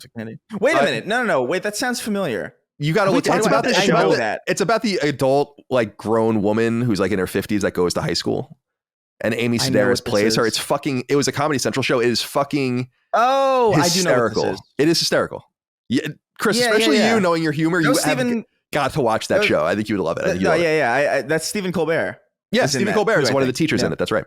And the principal's name is like Principal Blackman or something. Blackman, but he's a black man or whatever. It's so stupid. They Dagan and I really love that show. But I didn't know that it was like Will Arnett, Alison Brie. Yeah, it's a good cast. It's not really my style, but like it's I wouldn't call it a bad show. Dustin, why'd you I sent you guys a little picture of something. I didn't see it. Let me look. It's the worst thing that you can possibly imagine. So you sent a poster for Beastars. Yeah, a lot of people when this came out on Netflix recommended. They're like, Dustin, you should check out this anime Beastars, and it's just it's horrible. It is the worst. I just wanted to send you guys the worst example of this I've seen of. Oh, there it goes. These, I got it. You're blessed. These humanoid, and it's anime too, so it's like double. They're probably throwing up on each other during the show if you don't watch out, like something like that. Maybe Jesus Christ, they're not even like cuted up in any way. Like they're actually just straight. That's just like a real fucking dog. That's a dog, dude. I love the dead eyes of the bunny on the right. Oh yeah. I'll put this in the show. Yeah, this is Beastars. This is all There's sorts something of for you guys to think about. There's a lot to say about this. I don't even know where to begin. Yeah, this emcoldens my heart when I see it. Yeah, I hate this. To make a George Bush word. That's much more sensible than the things he used to say. The great emcoldening. Mr. President, 9/11 is happening. Wow. People love it. Oh, what did I just do? Shit. That's awesome. Can you guys still hear me? I just accidentally clicked something. I accidentally clicked to update my PC. Oh no! We might lose you at any second now. No, okay, there we go. I got it. I got it to go. I was trying to click on the drop down here to pull up my calendar, and I accidentally clicked the thing to update my computer. I'm struggling over here. I'm gonna be totally honest with you. I love how on a computer, like you are like literally atoms away from doing two catastrophically different things with like one misclick. Totally. I remember I explained probably last year when I accidentally deleted my entire extra hard drive on my computer, but because I went I put in my my SD card, and so it pulls up my PC, and then it brings up like 3 things, and it's like my real hard drive, my extra hard drive, and then the SD card, but it just brought up 2 things, and so it didn't read it, so I just right-clicked it and formatted it. Oh man! And then I immediately realized it. And I was like, "Oh fuck!" And like that's like you just ripped the plug out of the wall. You just ripped the plug out of the wall, just to hopefully. I don't even know what's on. I don't give a shit. Because I was thinking about the same thing. Where what am I saving? What am I saving? You know, like we are. Some people just save everything, and I have my pictures in the cloud and stuff. But I was looking at my old iPhones because I was going through things, putting things away, and I'm just going to throw them out. And I was like, oh, it'd be kind of interesting to go on these and look at them. But I'm like, I feel like that would be actually very sad. And digital hoarder. We're all digital hoarders in some way. Oh yeah. You know. All right. This was actually in the news document as we are moving forward. Firewall Ultra comes to PSVR 2, exclusive to PSVR 2, I think, or maybe it's coming to PSVR as well. I don't know. I don't think so though. August 24th. This comes from First Contact. First Contact's one of the very few studios out there that I think would make some sense for Sony to buy, actually, if they gave a shit about PSVR. Just because they have some sort of relationship with them, and Firewall seems to be pretty well respected. Dustin, I'm curious what you make of this. Are you going to check this out? This is probably the biggest game coming to PSVR 2 since its launch, so it should do fairly well. But I just want to underline that I'm not convinced that PSVR 2 is doing very well at all, and so I don't know how many people are actually going to be touched by this game. But nonetheless, what do you think? Yeah, I know that a lot of people liked the original Firewall for, the OG PSVR. This looks pretty cool, which I think we had a conversation about this. This isn't exactly a sequel. And when I was reading the PlayStation blog post, they say the next evolution of the franchise. And then they were talking about some of the next gen features. I'm like, is this a new game or is it not? I don't know. Either way, I'm sure it's vastly improved from the 1080p screen on the original PSVR. And I think this is one of the few games that used the gun controller for PSVR 1. This is one of the games that I got to preview behind closed doors at PSX, and I had the moment, Colin, you prepared me for this I'd heard you on podcasts talk about how developers will try to pump you up a little, be like, oh, you guys are actually pretty good at this game. I'm like, bullshit. I know what you're trying to do right now. So, Firewall, they were trying to butter us up a little bit, but this one looks cool. The problem is I see the release date, August 24th, Armored Core, August 25th.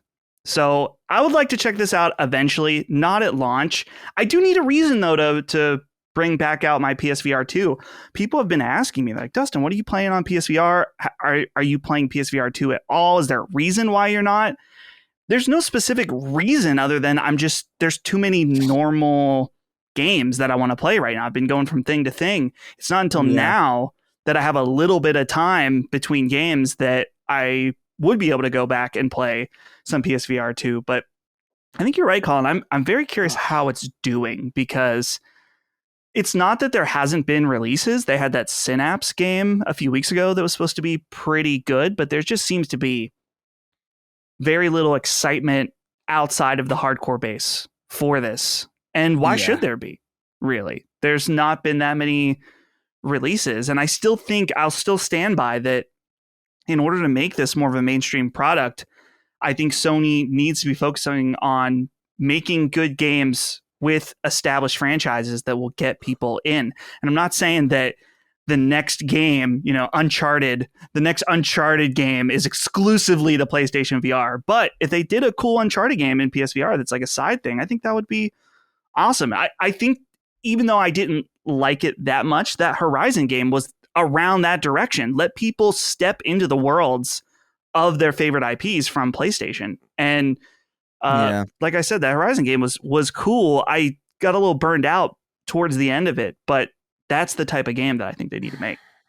Yeah, I agree. The reason that I haven't gone back since Horizon is, and I never beat the Horizon game. I'd like to go back and just beat it to just have done it. But I just wasn't that. I mean, I was impressed with it, but it didn't seem as seamless as they were going to make it. I was having a really hard time finding that sweet spot. Things seemed blurry. I was like, is this supposed to be this way or isn't it?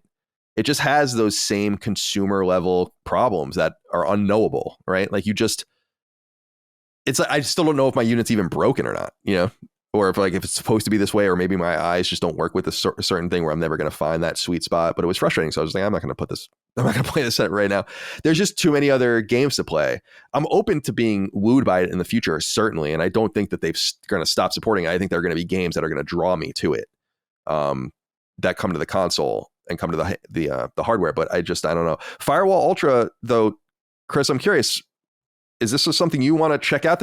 I wonder what our friends at PSVR Without Parole think about this game. They'd probably be interested in covering it. What do you think, though? I mean, I never played the original Firewall, so I mean, I have some, at least maybe more of an incentive to check this out purely because, I mean, like Dustin said, if this is just an evolution of something, that it's not necessarily retreading old ground. But like, I do want to say it's very weird that we're in this space right now where we can't tell if games are sequels or not. Like they're like certain, like they use certain cagey language where it's like the evolution. Yeah, if they're like 1.5 versions or and it's just like, just tell, like it. I feel like this didn't used to be a problem, but you want to know something?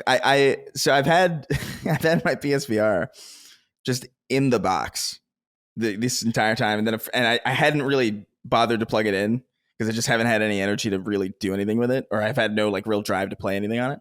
And a friend of mine was like, he like lives a couple blocks down. He's like, hey, do you mind if I borrow it? And I was like, I mean, I guess, yeah, I'm not using it, so you might as well. Yeah, nice of you. I lent it to him 2 weeks ago, and he still has not plugged it in, which is so funny to me. There's I don't know, man. There's nothing on it. Just straight up. I mean, that Horizon game, maybe it's probably the right direction for them to go, but maybe not the right project exactly, or maybe not the right direction for that project. I don't know. They need their big IPs represented in VR in some way, but they also got to put, they got to put that effort in. It's easy. When you look at Half-Life Alyx, that's a AAA game, despite it being VR, which is like a very distinctly difficult thing for VR games to feel like. Like there's a lot of AA games that presentation wise, you could be like, oh, this feels like a AAA game, or like, but VR games don't really have that panache. There's always some kind of compromise to it. There's some kind of caveat to it. Like Beat Saber is great, but it's not a AAA game. Like it's not this mind-blowing narrative experience that like a lot of people are looking for. And Half-Life Alyx is just straight up that. Like it is like a high budget, high quality, high fidelity VR title. And it's really the only one. And so like, I don't know. I mean, granted, I have not played Call of the Mountain, so I don't know how Call of the Mountain is, but I can tell just based on, people's reception to it that it wasn't no Half-Life Alyx. Oh man. No, so I mean, I don't know, until we start getting that amount of care put into like the development of titles exclusively for this platform, you can't expect people to care about a platform that it feels like the creators of the platform don't care about it, or at least not to the degree that they clearly care about their main, console, which of course they do. No one's begrudging them for like making proper PS5 games. Like, oh yeah, of course you're gonna have Spider-Man 2. Of course you're gonna have Wolverine and Ghost of Tsushima 2. Like, of course.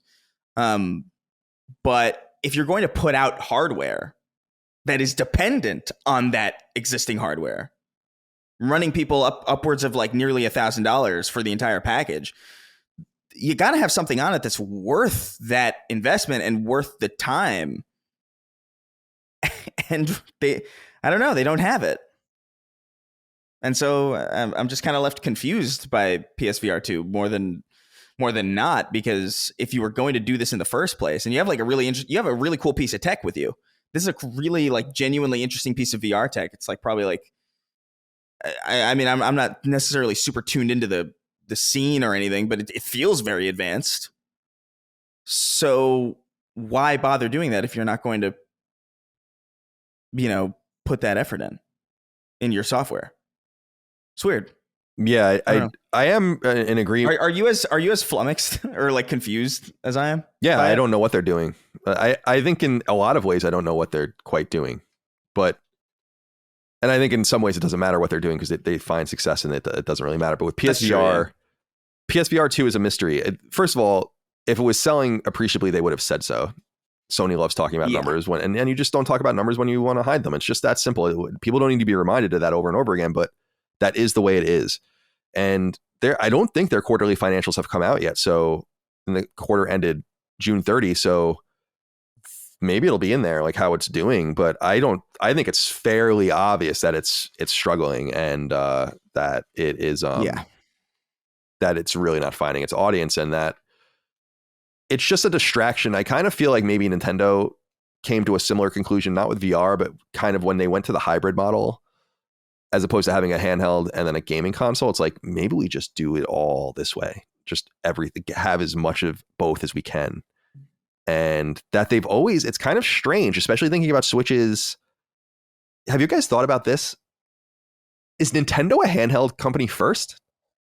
Right? Like in terms of numbers sold, definitely.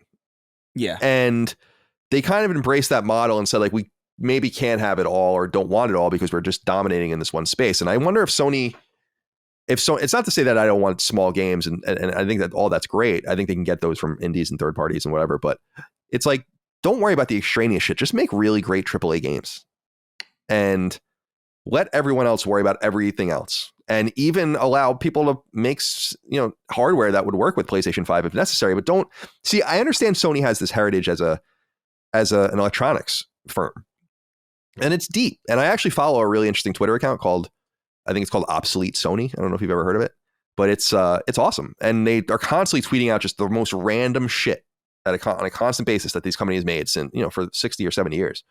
And so they have that in them. Like they can't stop. They like doing it. It's part of their heritage and they make good money doing it as well. But PlayStation is the flagship and the flagship runs on games. So if you're going to put, to your point, Chris, something like PSVR 2 out, you really have to have PSVR 2 is in itself a billions of dollars of investment in terms of R&D and manufacturing and all of that. And I get that. But you need to really dump probably, and I'm not being facetious, another $1 billion into the software at the same time that's being built at the same time that should have already been out to get people to buy it early and often. And I agree with you. If you're not going to do that, I don't really understand the point of this, So I'll be interested to see. I'm not of the mind that they're going to be like, it's not working. I think they're going to try in a big way to make it work with another push of games. They're going to talk about it probably at the new showcase and all of the rest, I imagine. So they have more time, but But in the meantime, Firewall Ultra, I think will be attractive to people that probably already own PSVR 2 or that like the original game. It's one of PSVR's most popular games. And so maybe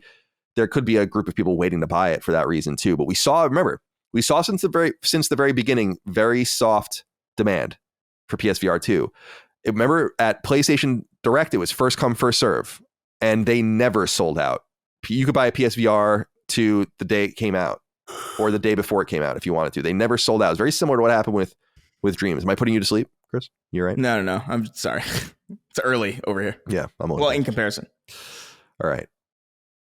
Let's move on. I don't want to beat up PSVR 2 too much because we have to give it a little bit more time. Also, like I said, I don't think we have the newest financial data. They might have in numbers that they announce. What do you think, Dustin? Like, no more than 1 million, I would say, right? I mean, I think that's really pushing it. Sold. And I would imagine that's pushing the boundaries of reality in some way. It's now that they're in brick and mortar, I think that they would have sold more than at launch. Or just had a boost from launch, but yeah, like you said, that because if they sold a lot that they were proud of, they would have said something by now. There's no doubt. I mean, that's just the law of the land. So, and it's not to beat up on Xbox, but that's why Microsoft does not talk about how much. We still have no idea how many units Xbox One sold. It's a total mystery. Like a lot of it is guesswork. And I think they kind of accidentally, as we noted a couple of weeks ago, released the Xbox Series X sales data at that conference where it was like, this is how many, they like said it straight up and was like, oh, that's interesting. And I think it was something like 20 million. So, which is good. So you really, but that's important because as we know, during the Xbox 360 era, they would say it every month. And I'm old enough to remember when they'd be like, it's been 22 months in a row that Xbox 360 has beaten PlayStation 3. It's been like, that's the kind of shit they used to say. And when you don't want to, show off your stylish peacock feathers, you recede to the background. And I think that's what Sony has done with PSVR 2. I just think that they have to have another, I believe in and I don't have any insight into this at all, but I believe in the new showcase will have a PSVR 2 push in it. And I imagine, I don't know when they're going to announce. Some people are saying that there's going to be a showcase imminently because of the need to show the new PlayStation hardware and all the rest and some of the other things that are happening, and like the new handheld device.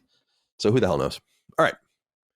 Thought this was interesting just in passing. I saw this on Reuters, the news wire. The story is titled Teen Hacked Uber Revolut, who I don't know what that is, and Grand Theft Auto Maker London Court Hears. So this is just a story about this hacker. And he's 18 years old. His name is Arian Kurtaj. And I don't want to get into all this legal stuff. It's not interesting. But one of the things they said, and they really buried the lead here, which is a bummer.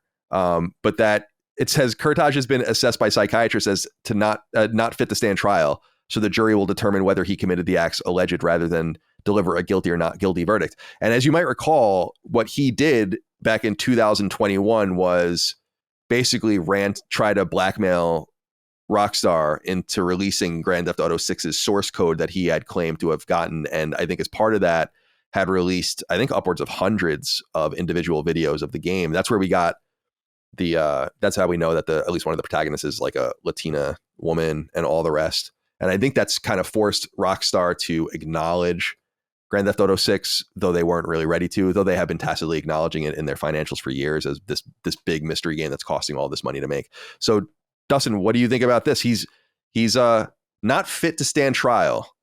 I'm wondering, should he be standing trial for anything? I imagine so. Threatening Rockstar to delete the source code seems to be a pretty serious charge, though he was only 17 years old when he did it. Right. That's the thing. I'm not as familiar with this part of the legal aspect of being deemed not fit, but I don't know. He was fit enough to hack in and steal this stuff and put it up for ransom. I do remember something. Do you guys remember when he was getting arrested, they were saying that the police was referring to him as a code word of like AK. And we thought it might be autistic kid or something like that. There were some rumors about him having, some kind of impairment or whatever. And so maybe I don't know. That's just his initials. AK. Oh, that was. Oh, yeah, that makes sense. So it was an autistic kid, but who knows, with him not being able to stand trial, I just don't understand. It doesn't. It's like, dude, if you're able to pull this off, then why wouldn't you be able? A huge multi-million-dollar crime on multiple companies. I don't know. Seems strange. Chris, I wanted to just ask you, when you inevitably commit your crimes, will you plead insanity as well? Of course. Yeah. Why not? Like, what do you have to lose, really, right? You have nothing to lose. No, absolutely. It's so easy to act crazy. I mean, I guess some doctor is going to be like, that's fake. But I mean, does anybody really know? Like, no one can know. All you have to do is really convince people that you're crazy. And that's really it. You would think that the drooling thing. What was it?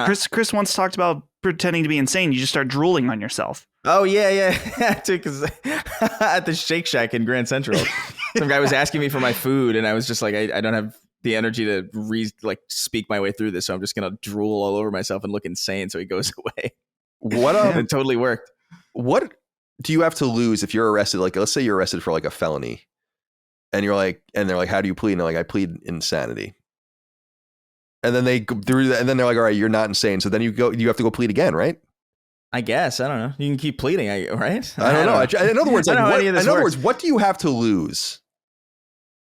What do you have to lose? Yeah. I don't know. I've never thought about any of this, to be honest with you. Why is everyone so tired, Dustin? Are you tired?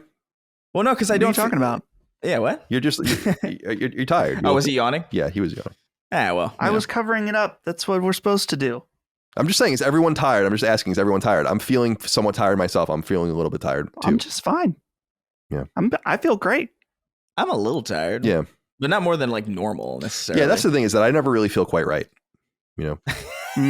Oh man. I don't know if you want to pull at that thread. I'm sorry, Chris. I interrupted you.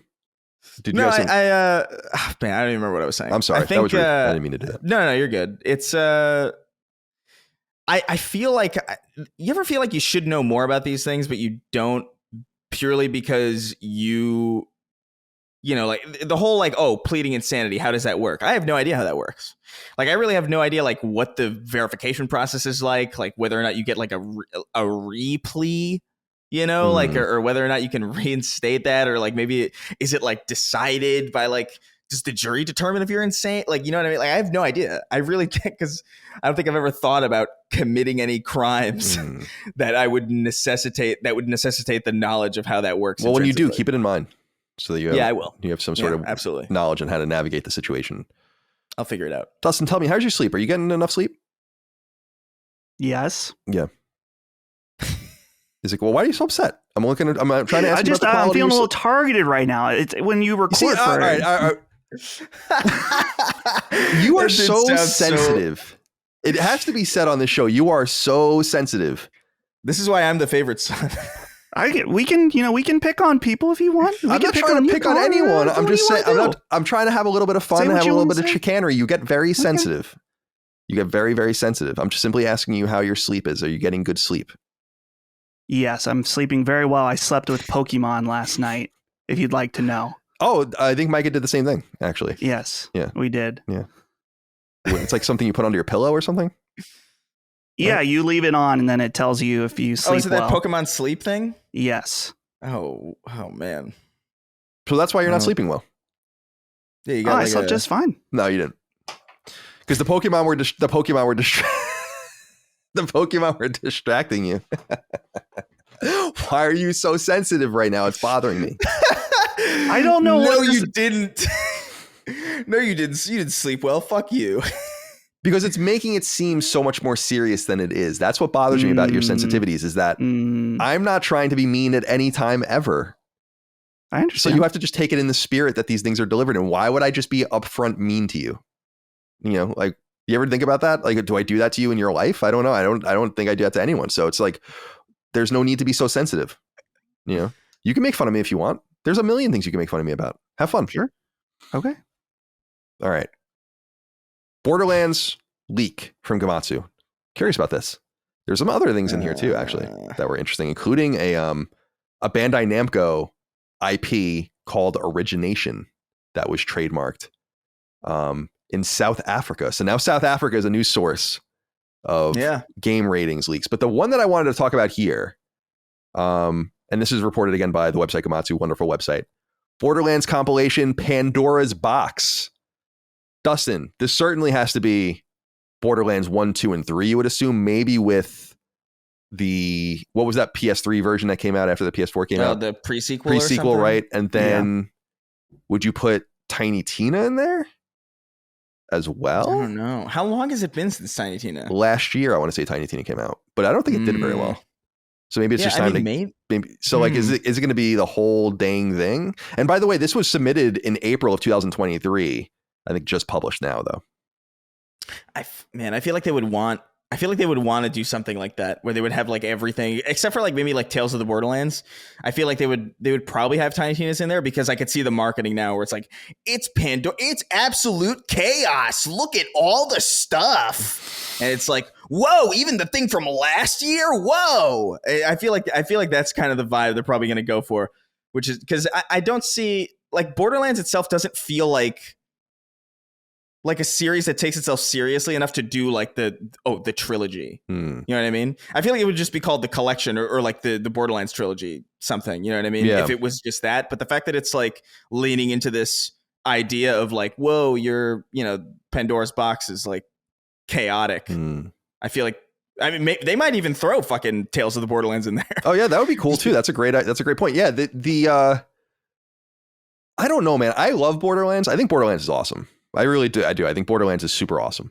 And I tried to go back and play the PS4 version, I think last year, of the original one. And it was fun, but I don't know. I keep getting distracted philosophically, Borderlands is like the perfect game for me because it's like really heavy on style. It's very light on, story in a 3D space. And it's all about just kinetic action upgrades. It's fucking kind of perfect. I think Borderlands 3, I don't think I beat all the way. I think I almost got to the end. I got to this one part I couldn't beat and it got really, really annoyed, like the side quest.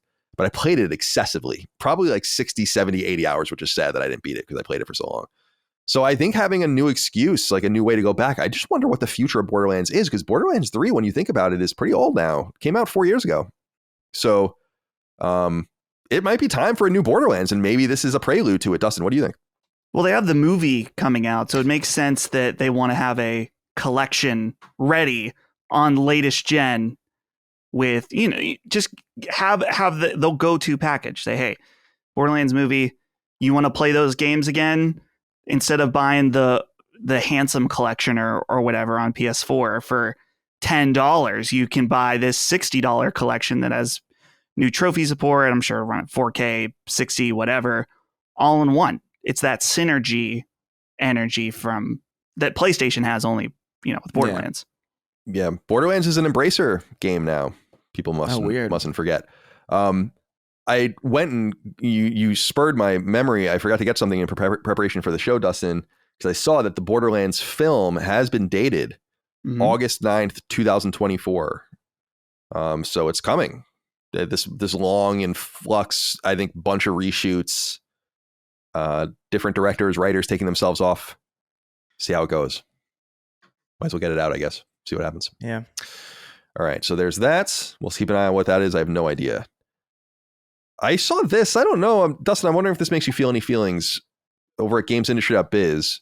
UK supermarket Tesco to stop stocking physical games as GameStop leaves Ireland. Now, I know the name Tesco, but I don't know like how big it was. I went and read that it is the biggest supermarket chain in the UK. So it's and I think that it's more of like it's not like Walmart, I don't think, but it kind of where there's like a lot of extraneous things to your normal supermarket shopping experience in the United States. So maybe more like Target or something like that. Yeah, something like that. But I don't know. People can explain if they want to explain. But this seems to be a pretty significant development in the decline and erasure of physical games. And I know you as a fan might have some feelings about it. So I wanted to see what you thought. I think this makes sense as far as physical games are declining. And, I've always pushed not to beat this point, but for both. And as digital rises, it would make sense that their availability in all kinds of stores would go down, that they would be more limited to the biggest retailers or retailers that are designated to sell that kind of stuff, like a Best Buy or whatever, that would kind of be the thing. So I'm not surprised that this is happening in this chain. I wonder if this could happen in the US too, thinking about, I was trying to think, I can't see them going away from Walmart or Target, like the two main stores, but you think about some more like smaller regional stores like Myers or something like that. I could see them dropping it or something, just because even when you go into the major stores like Target or Walmart, I know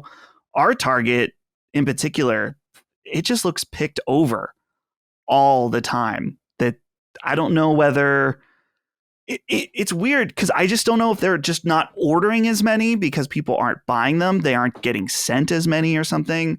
So I would imagine this will eventually happen here. And while it's certainly not good for physical games, I don't think it means the death of completely. I just think they'll continue to become more niche, sold at specific retailers that focus in that kind of stuff. Or just online. I mean, and online too. A lot of people get a lot of, most of the physical things that I buy are, I get online, so. Yeah, me too. I'm of two minds with this, I have multiple opinions about this. I think it's interesting in just reading about Tesco and what they sell or whatever. It's like, you don't have what are you trying to, there has to be more to this, because why wouldn't you want to just keep some store shelf space open and selling some of this stuff, even though if it's selling less, it's like, what are you putting there instead? What I think is going on here is that these games might be being sold at worse and worse parity, where like the deals are becoming worse, or it's like they're making a few dollars on each game. They're not making as much as they used to. they just sit there or whatever. And I understand that that's a problem. But I wonder if there's, in other words, some coercion from the other side too, because the companies that have the biggest need and want to get rid of physical games are the first parties, because they just inherently make more money on you buying digital games, and they inherently make less money when you buy it physically. That's just a person who buys Final Fantasy 16 physically and a person who buys Final Fantasy 16 digitally are giving different amounts of money to Sony. That's up to you. I mean, that's their problem in that case, but it's true. So they want to direct everyone towards the only option. And so I wonder if on their end, they're being like, well, this is more expensive to do business with us now or whatever. And that might encourage it as well. But I think this is I do think we're in the beginning of the end phase of games being purchased in store as a rule.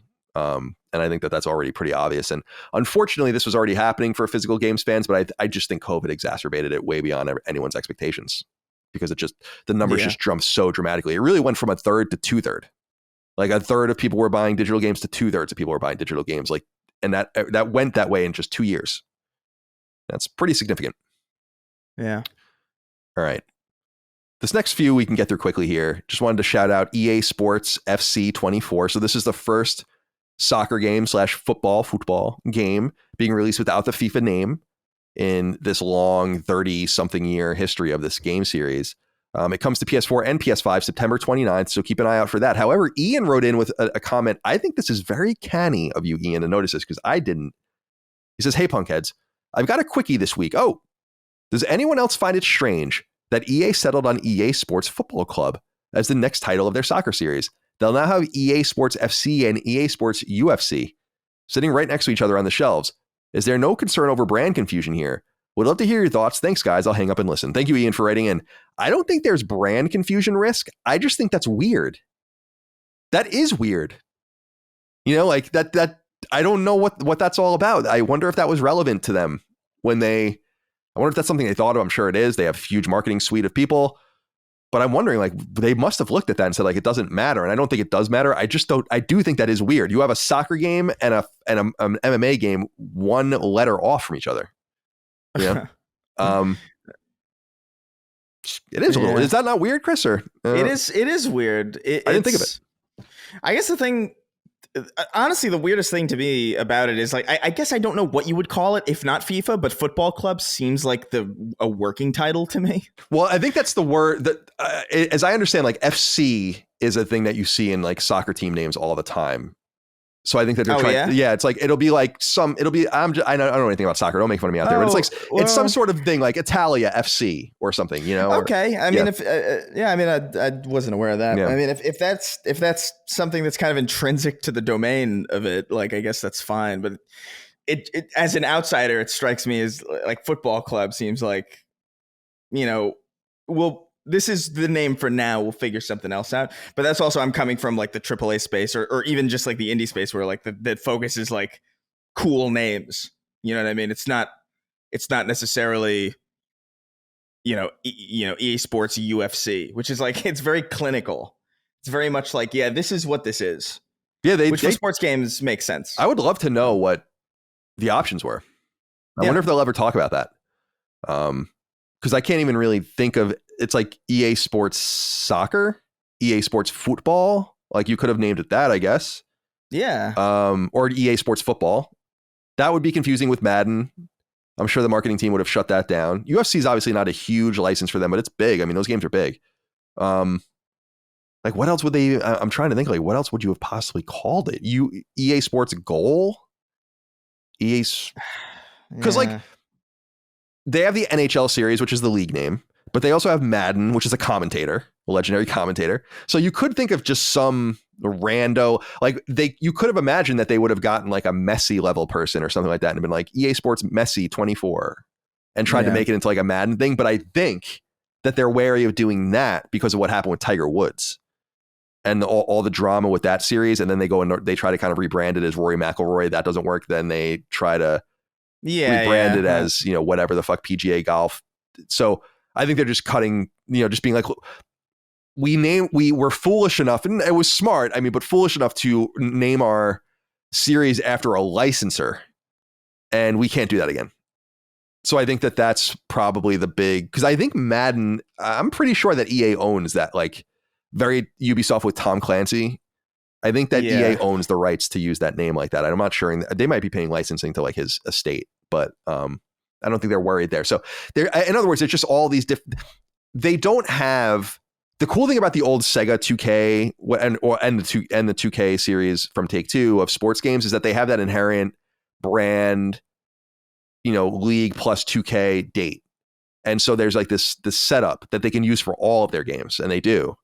But here EA is in a different position, and it's kind of cool because they get to really make new names up, and everyone knows what Madden means. And I would imagine that Madden is getting to the point, although maybe not quite yet, but soon, like in the decades to come, where no one's even understand what that means. As far as like, yeah, it's Madden. We don't know why it's called that. But because it's the 60th edition of Madden football. I'm sure we'll get to that point. So anyway, very interested from a business standpoint. But Ian, nice observation, because I didn't think of that. Speaking of football, I wanted to throw this out there, and so did Pumpkinhead. He wrote in and said, hey guys, mostly Colin, is there any interest amongst the Sacred Crew for Legends Bowl when it arrives on PlayStation consoles? And are we seeing a resurgence of the alternative sports game with titles such as Wildcard Football and the rumored Lego 2K Goal on the horizon? Yeah, that game, Lego 2K Goal, I think was rated in another place, so that's coming soon. Legend Bowl looks like a love letter to Tecmo Bowl, and I, for one, can't wait to play as whatever bootleg version of the game green the game serves up. Me too. This game looks fucking dope. And I think it's already available in other places. I actually should look real quick just to verify in case people want to play it elsewhere. Yeah, it's already on Steam. And it's got 9 out of 10 rating from the audience there with 725 reviews. But this game, Push Square wrote about it. It looks wonderful. It really does. And I'm a big fan of the old Tecmo Bowl games on the NES. Those are absolutely legendary NES games, and some of the earliest. The NES had some seminal sports games like Blades of Steel and so on. And one of them was Tecmo Bowl and Tecmo Super Bowl. So yeah, this looks great. I'm definitely going to try that out when it comes out for sure on PlayStation. And that arrives, I had a release date here, August 9th on PS4 and PS5. And then I saw this just before we started recording, and I'd be interested to know what you think of this, Dustin.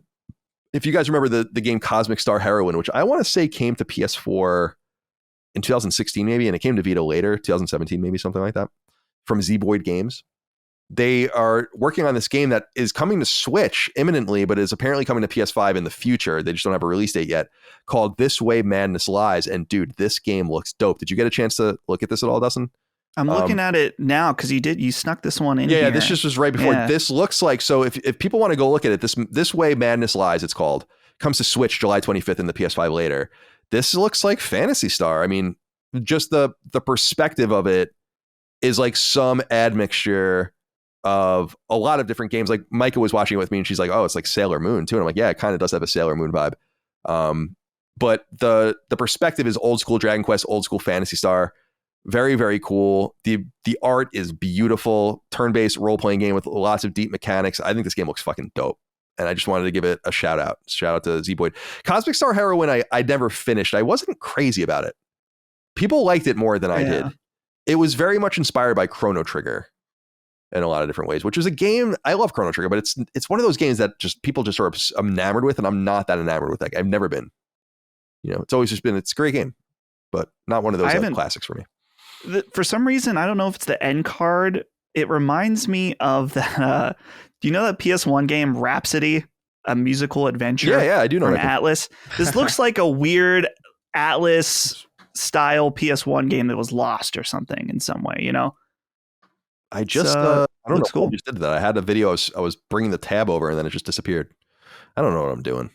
I'm really struggling to hang on here, at the very least. Oh, here it is. I found it. Yeah, I'm trying to bring up the end card so you can see. Yeah, it's definitely like a little, I don't know. There's something I'm really fascinated by like female casts too. I think though we're getting more females, and I think that's great, playing games, I think games like hardcore games need more of a female touch. I want more of the female perspective, I think. And I'm not saying Ellie, like that. I don't know if that's the female perspective as much as like it's the kid's perspective or the daughter's perspective, but just it's cool to play these games as girls, and cool to have that kind of stuff welcoming for people as well. Although it doesn't matter at the end of the day, ultimately.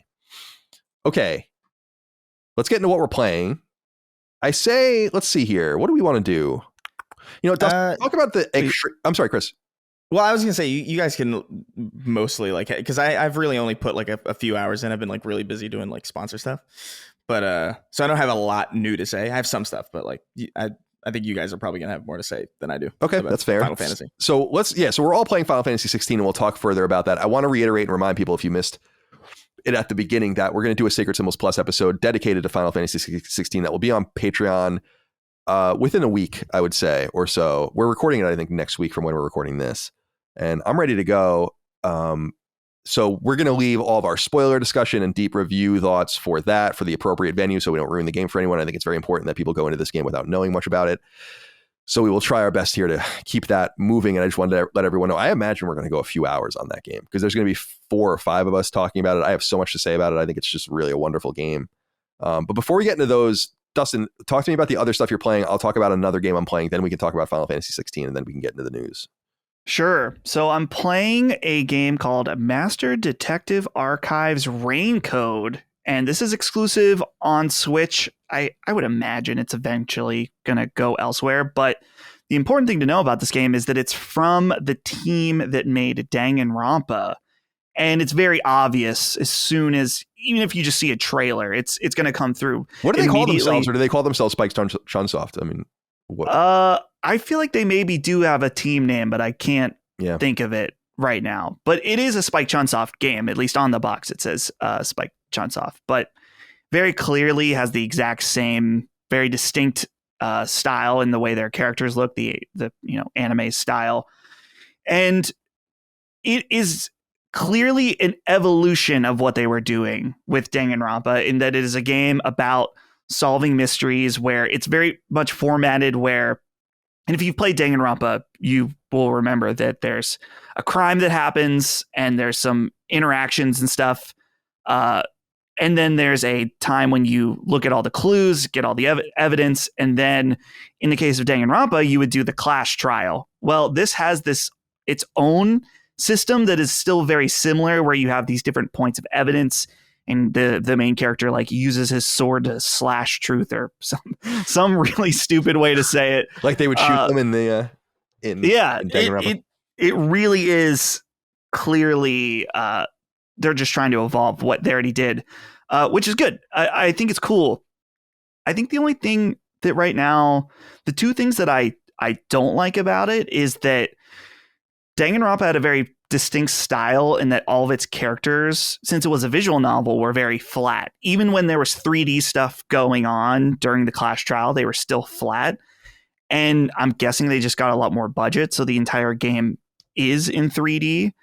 And it kind of removed a distinct style that I thought was really working for them. It still is distinct in that it's in the way it looks, but I don't know. I think they lost something by evolving in that way. The second thing is that this game is just kind of slow. Holly and I are playing this together because we played all the other Danganronpa games together. And I want to say we've been playing it for probably an hour and a half a day. And I think we've sat and played it 2 or 3 times, and we're not done with the first case. We're getting close, but a lot of it, they're like explaining stuff, and it's just taking a very long time to explain everything. But other than that, it's a pretty neat game so far. Again, you know what you're getting into if you're a Danganronpa fan. I recommend it from that perspective so far, but I'm curious to see where it goes. And then the other one I'm checking out just came out this week. It's called Viewfinder. And this is a game, a first-person puzzle game that's all about perspective. And the reason I picked it up is that it reminded me a little bit of a different game I had played a few years ago called Superliminal, which is about a puzzle game where you're dealing with perspectives and how objects that are like, if it's close to you, then you can like click it, and then when you move away, it's big. So Viewfinder is a game where you have a picture and you can hold it up with the left trigger, and then when you press the right trigger, it kind of sets in the frame, and then you can walk into it. So you're able to use different photos in order to create like a bridge or something like that. And then it gets really involved where you have a camera and you're taking pictures of the different environments and then using those pictures in order to either progress or like a basic explanation of a puzzle. It's like, okay, you need 2 batteries to power this thing. and you have the camera. And so you can take a picture of the first battery and then it prints it out like a Polaroid. And then you set the picture in the world, and then you can grab the battery from the picture and put it with the other battery. So you can kind of like duplicate it. So it's a pretty neat game so far. There's been a few things that have had me stumped, which is good, because initially playing, I thought it was going to be too easy, but there's definitely been some really interesting and unique ways that they've used the mechanics in the game that I did not expect. I want to say I think it's $25, and I saw online that it's about 3 hours. But if you like these types of game, kind of like, it's not like The Witness in that it's in its puzzles, but it's just very singular focused first person. Kind of reminds me of Portal in some ways, and that not necessarily that there's momentum, but there's been a few puzzles where you have to like jump off the edge and then place one of the photos and kind of dive into it, and then you're collecting batteries and stuff, almost like Portal with buttons and switches. So I'm really enjoying it so far. I'm curious how they're going to evolve it. I think I'm done with 3 out of the 5 worlds. Just like I said, it's not very long, but so yeah, just those 2 things. And then we have the questions about Final Fantasy 16. I wrapped that up this week. I think I'm still going to go back and do some side quests, but I'm done with the main story. Cool. Yeah, we will. We can talk about that in a minute. I was looking this up for you because I was curious about this too. So Kazutaka Kodaka, who is the creator of Danganronpa, worked at Spike Chunsoft all the way through Danganronpa 3, and they made those games as Spike Chunsoft. And then he founded or co-founded a company, I guess, with some people from that team, 2Q Games. Right. Tokyo. Yeah. Tokyo. Yeah, I don't know. It says, Romanized name says 2, like Tukyo. Gamusu. I don't know. And then they made a couple of games for other publishers. Death Come True, which is described as an interactive film adventure game, and then World Ends Club, which is a puzzle action adventure game. And then they went and made this game with Spike Chunsoft as like a second party to Spike Chunsoft, which is pretty interesting. So, and they're working on another game called Tribe 9, which I guess is this multimedia exercise that he's doing as well. That guy's interesting. I met him before. Actually, he came to my apartment when I was in San Francisco. There's a weird picture of me and him in my apartment. He was wearing like a, what was the Monami, right? The female. The pink one. I have. Yeah. He had like some picture of like her in like a Monami. bikini, I think, or something on his shirt. Nice. Or something. It was like so weird. But he was a nice guy. So we'll get into Final Fantasy 16 in a minute, but I've been playing Gravity Circuit, which is amazing. And Rakaz wrote in and said, "Hey, Sacred Boyos, Colin, I am curious how you feel about Gravity Circuit. If Batboy from earlier this year was Yacht Club won't make Shovel Knight, so we will. This game is Capcom won't make Mega Man, so we will. I wish I could put into words the grin I constantly had throughout my playthroughs. The gameplay, music, and story all fit like a perfect glove to me. I am wondering how you feel about this, and if this is a game Chris or Dustin might play, considering its low time commitment and low price. I don't think Chris or Dustin would like this game personally. But they're free to try it if they want. Dude, Gravity Circuit is fucking dope. And I've appreciated that people have been writing and telling me about it, but I've known about it, and I bought it the fucking first second it was available for sale. It comes from a studio called Domesticated Ant. This is their first game. And this game isn't a love letter to Mega Man. It's a love letter to Mega Man X. And that to me, I think is really cool. But there is a lot of Mega Man flavor, like classic Mega Man flavor, especially from 4, 5, and 6. In fact, it's the kind of things where I wish I had more time and that people would care, because there are every time I see a million things where I'm like, that's inspired by that thing from Mega Man 4. That's inspired by that thing from Mega Man 5. This stage is inspired by Gravity Man stage. This enemy is inspired. You could just pull all of that. But formulaically, it's Mega Man X. And Mega Man X is different from classic Mega Man in that it's, stage select just like Mega Man, but it's a lot of it is backtracking and equipping things, finding things, non-linearity within the stages to find upgrades and all of the rest. That's kind of X's hallmark. And this game is more structured like that. It is wonderful. It really is.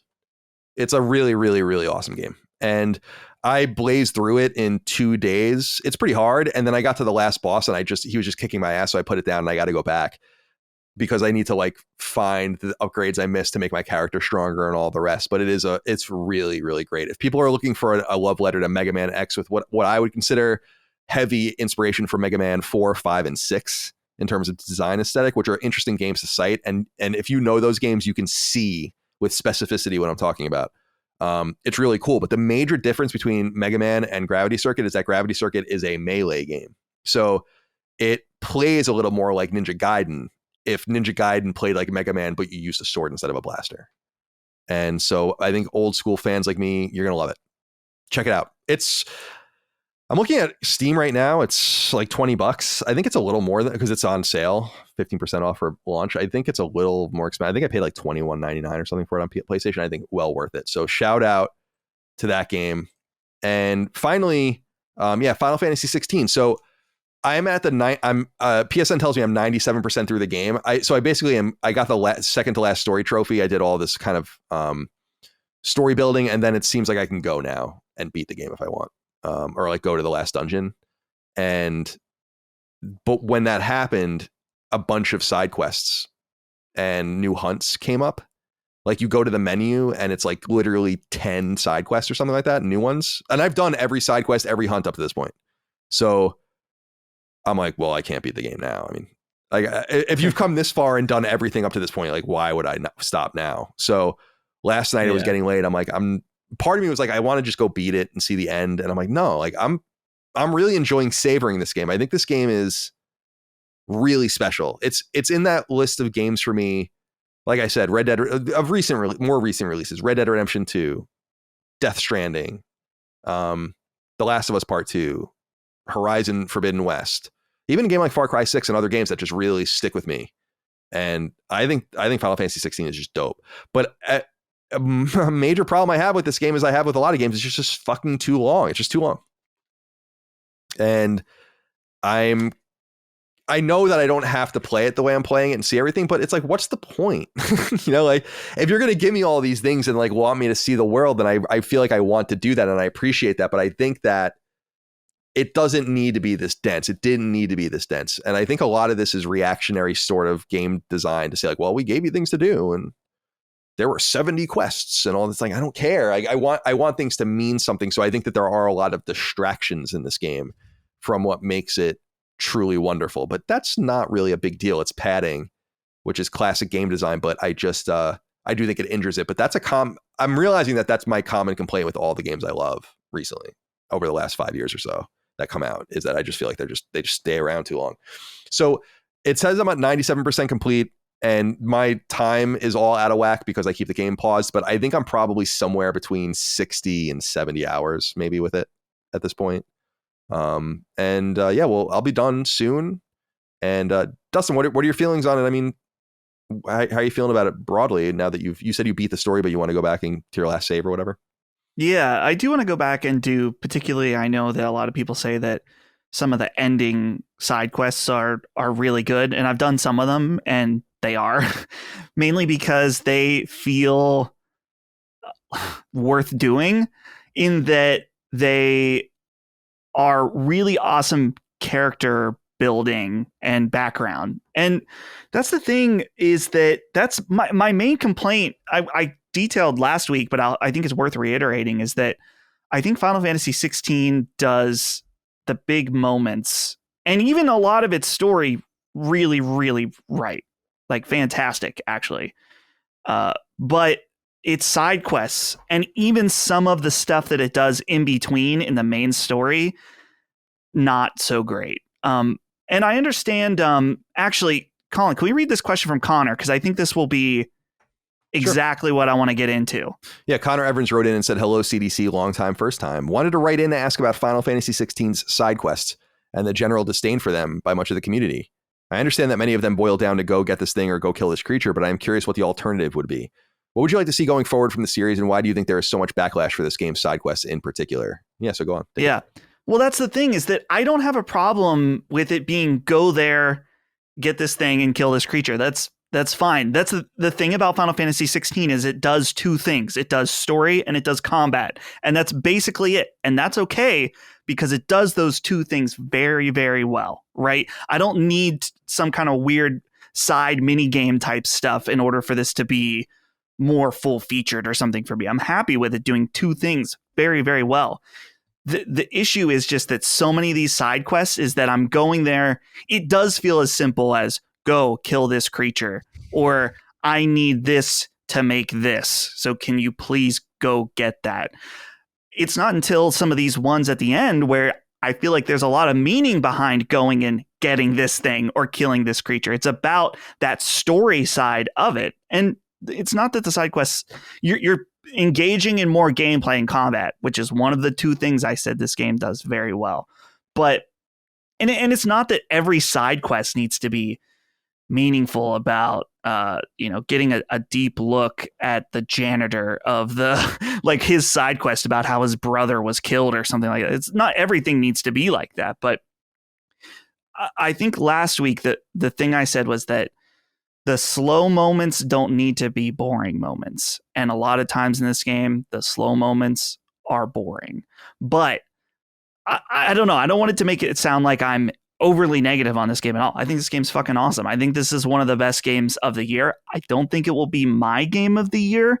I'm still chewing on it for a little bit. I need to think about it, but I think I'm still more keen on Zelda. But I think this game's amazing and that everyone should play it regardless. If you're listening to the show, you're into games at some level where I think everyone listening to the show should play it because it's awesome.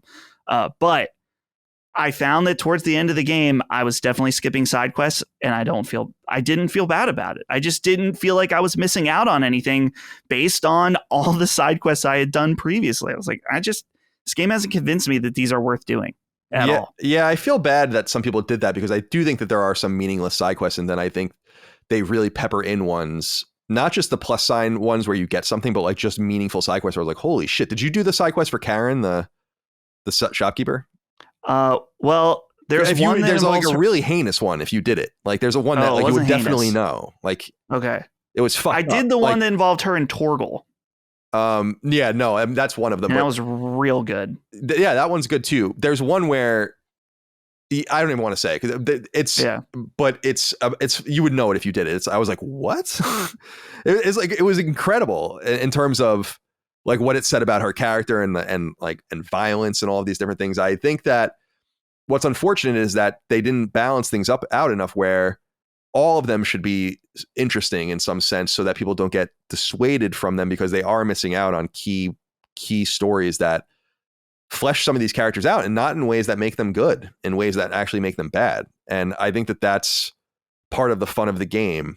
So I get people's reaction to those things. And I think that is a design flaw what I like in games like this are side quests that revolve around characters where they kind of go the length of or like a certain length throughout the campaign so that everything you do for them is connected to this one thing. Right. So, and there are a few of those things. Like there's something with the blacksmith that's kind of cool, and a few others that like goes all the way back to his past. And I did all those.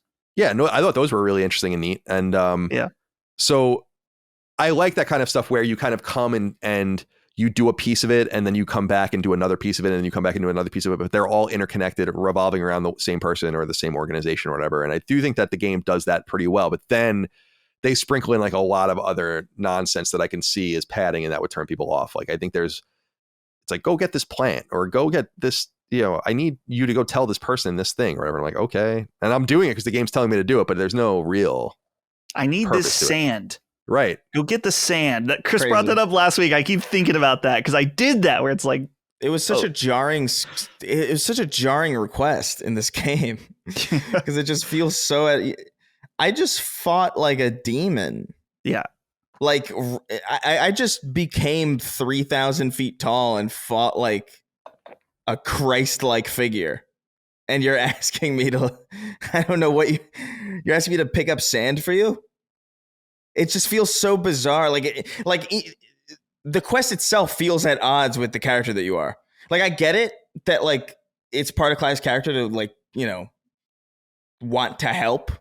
But like, there's a level of like where it's like, there's got to be somebody better suited to this than me. Like, what I'm going out kitted with like heavy weapons and armor and all these fucking weird angelic creatures in my soul to pick up sand for you.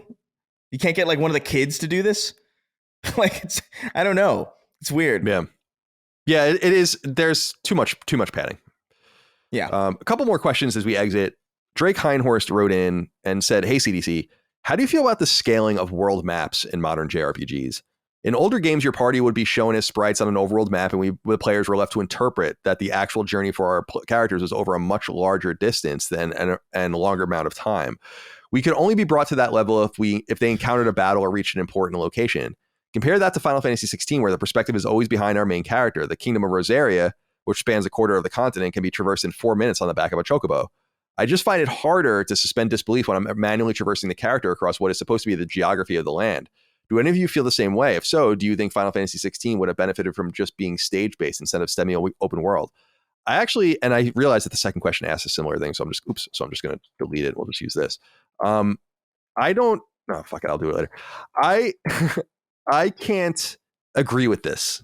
I don't really quite understand what people are thinking when they're playing any of these games. When you play Fallout 3, a game I love, and you're in the Capital Wasteland, you are still not in the Capital Wasteland. You are still in a representation of it because it doesn't scale the same. It doesn't make any sense when you look at it. It's too truncated. It's too small. And but we accept it for what it is.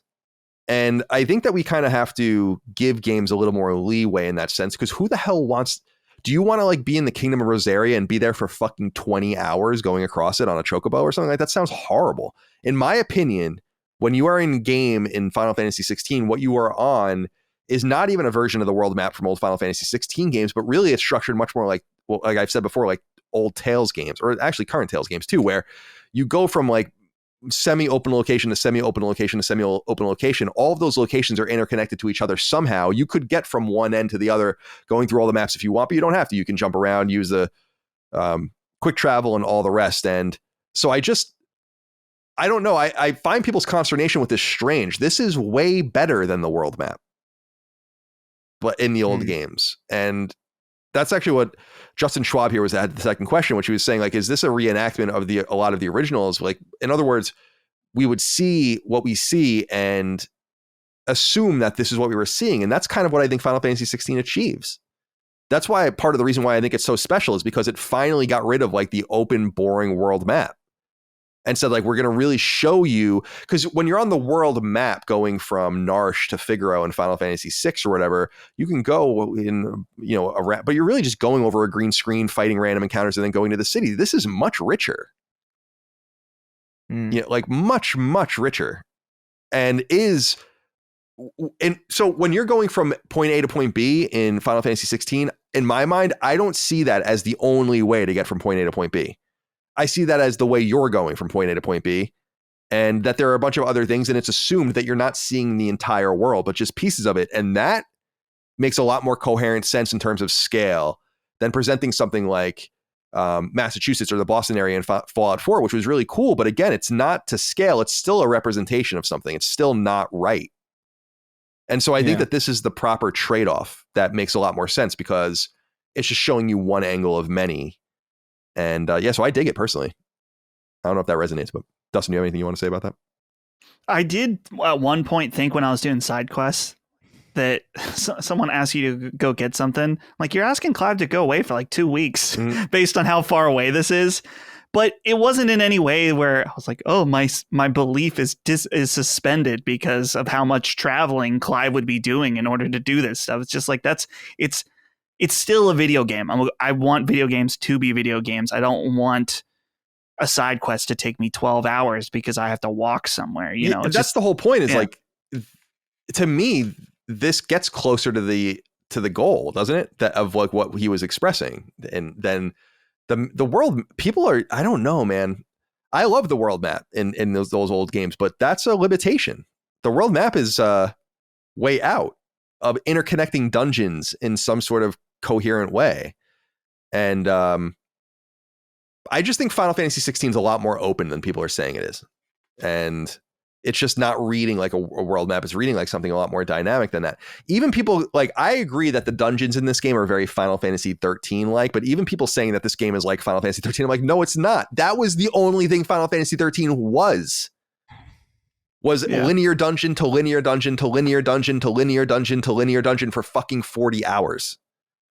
So they're not the same. And so I'm feeling Final Fantasy 16. I think it's doing a really great job. Glad people are connecting with it.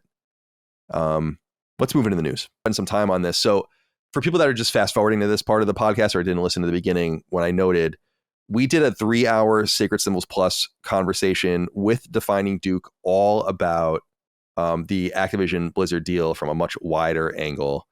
And so you should go to patreon.com/laststandmedia and listen to that. I also did a conversation with Matt Stoller, kind of an anti-monopoly approach to the acquisition, and the Dukes had Hogan to talk about it from a positive M&A point of view. So I think we've covered all of our bases from that perspective. Now we dive into how it affects the PlayStation brand, specifically on this PlayStation podcast. And so, number one, in what is hopefully the end of this saga, at least as far as our show is involved, Sony and Microsoft have officially signed a 10-year agreement with each other involving the availability of Call of Duty and the franchise on PlayStation hardware. However, it remains unclear when the 10 years start. Website Axios indicates that the deal runs through 2033, which would be 10 years to the date. However, Sony already has marketing and content exclusivity rights for the series through this year and next, indicating that the deal may not begin until 2025 and would therefore carry through 2034. Head of Xbox Phil Spencer released the news via social media, noting that the agreement between the parties is binding, obviously assumes the acquisition will ultimately be completed, and will, quote, keep Call of Duty on PlayStation following the acquisition of Activision Blizzard, end quote, though he himself didn't make note of the time frame, which was later confirmed by various members of the media. As you may recall, and is noted by website Push Square, this is essentially the same deal Microsoft first offered Sony in 2022, a deal which we now know is categorically declined by an aggressive Jim Ryan. How other Activision IP will fare, of course, remains to be seen. Sony was once made an offer on all IP through 2027, which seems somewhat irrelevant, all things being equal, but considering Microsoft's behavior with ZeniMax properties, it's fair to assume that PlayStation will ultimately be cut off from most of the rest. From Sony's perspective, however, this may not be terribly important in the mid and long term. Diablo is a once-a-decade franchise with a brand new entry and is only selling 1 in 5 of its copies so far on PlayStation platforms. Overwatch appears to be a brand in decline. Crash, Spyro, and Hawk aren't anywhere close to their peak in relevance, and so Call of Duty is really the only thing that Sony cared about, and now they'll have it.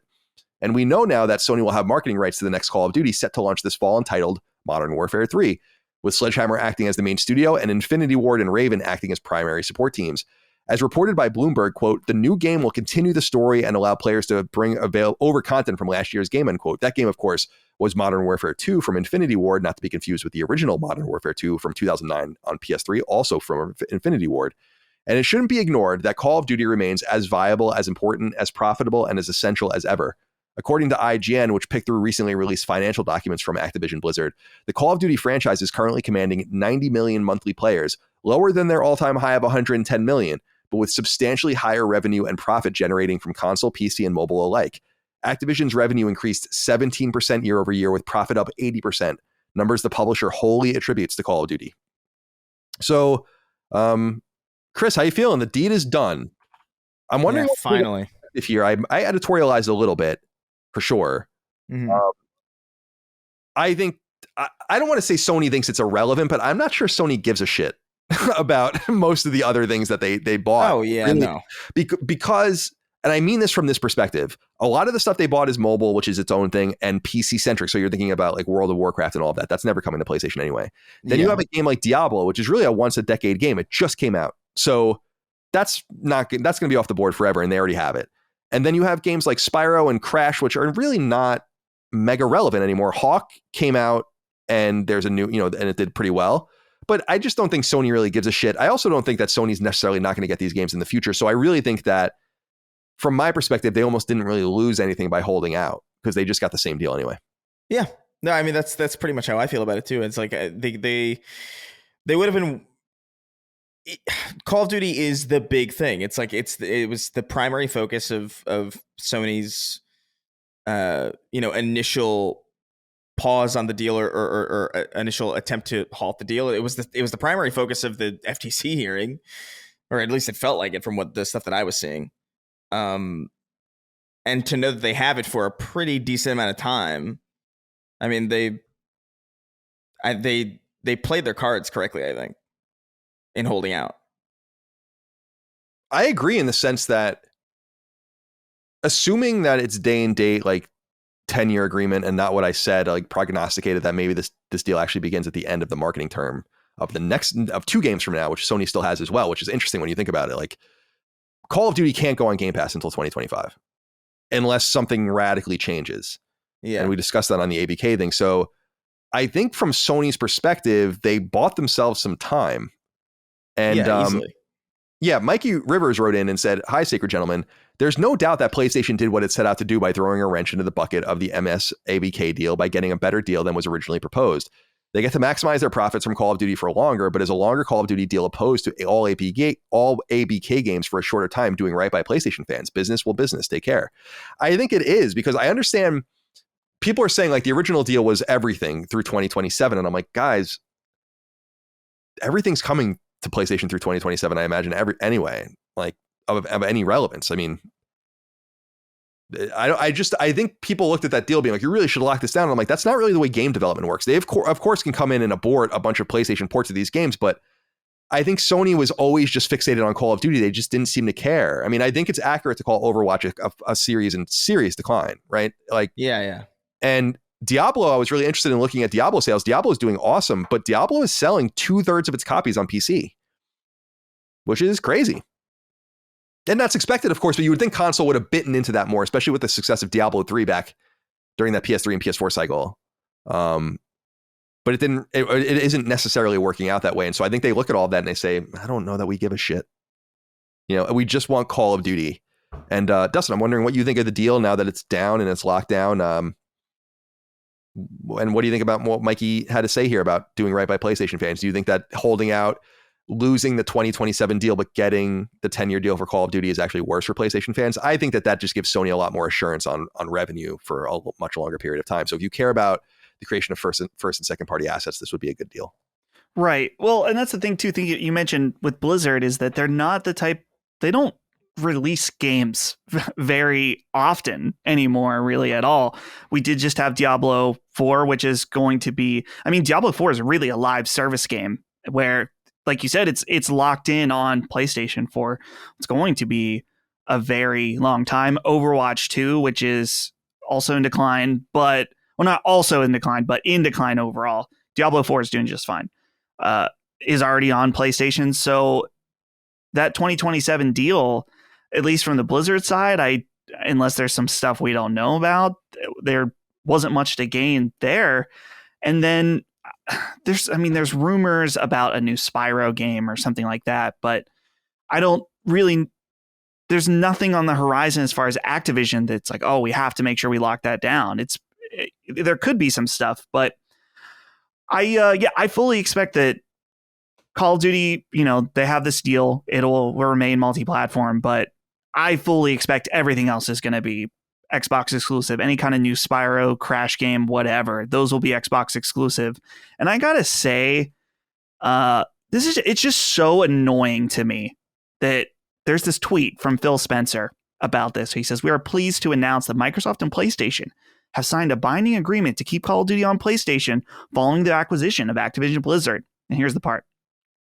"We look forward to a future where players globally have more choice to play their favorite games."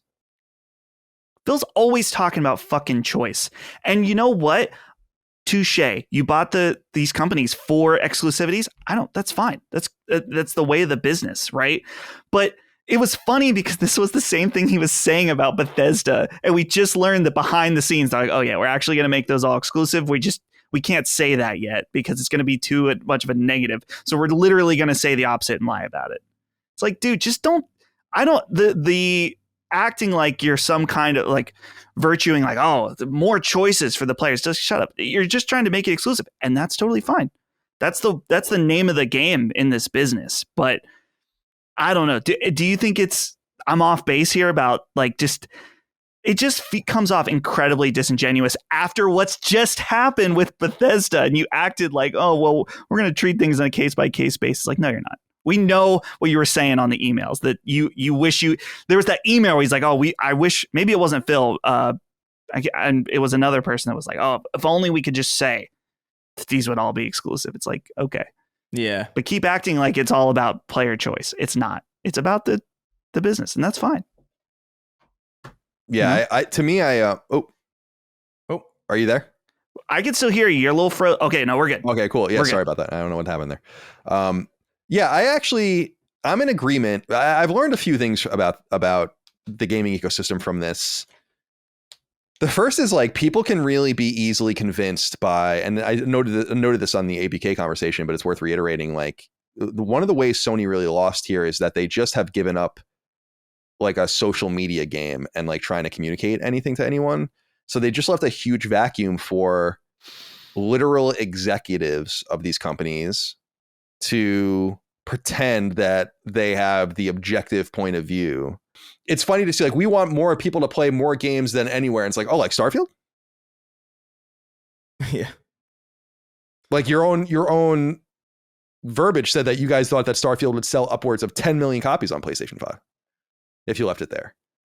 And you took it away. Now, I don't think it's fine. I mean, that's like Dustin said, that's the way of the business. You bought them, you did it, you're going to do what you're going to do, but it doesn't make any sense with what you're saying.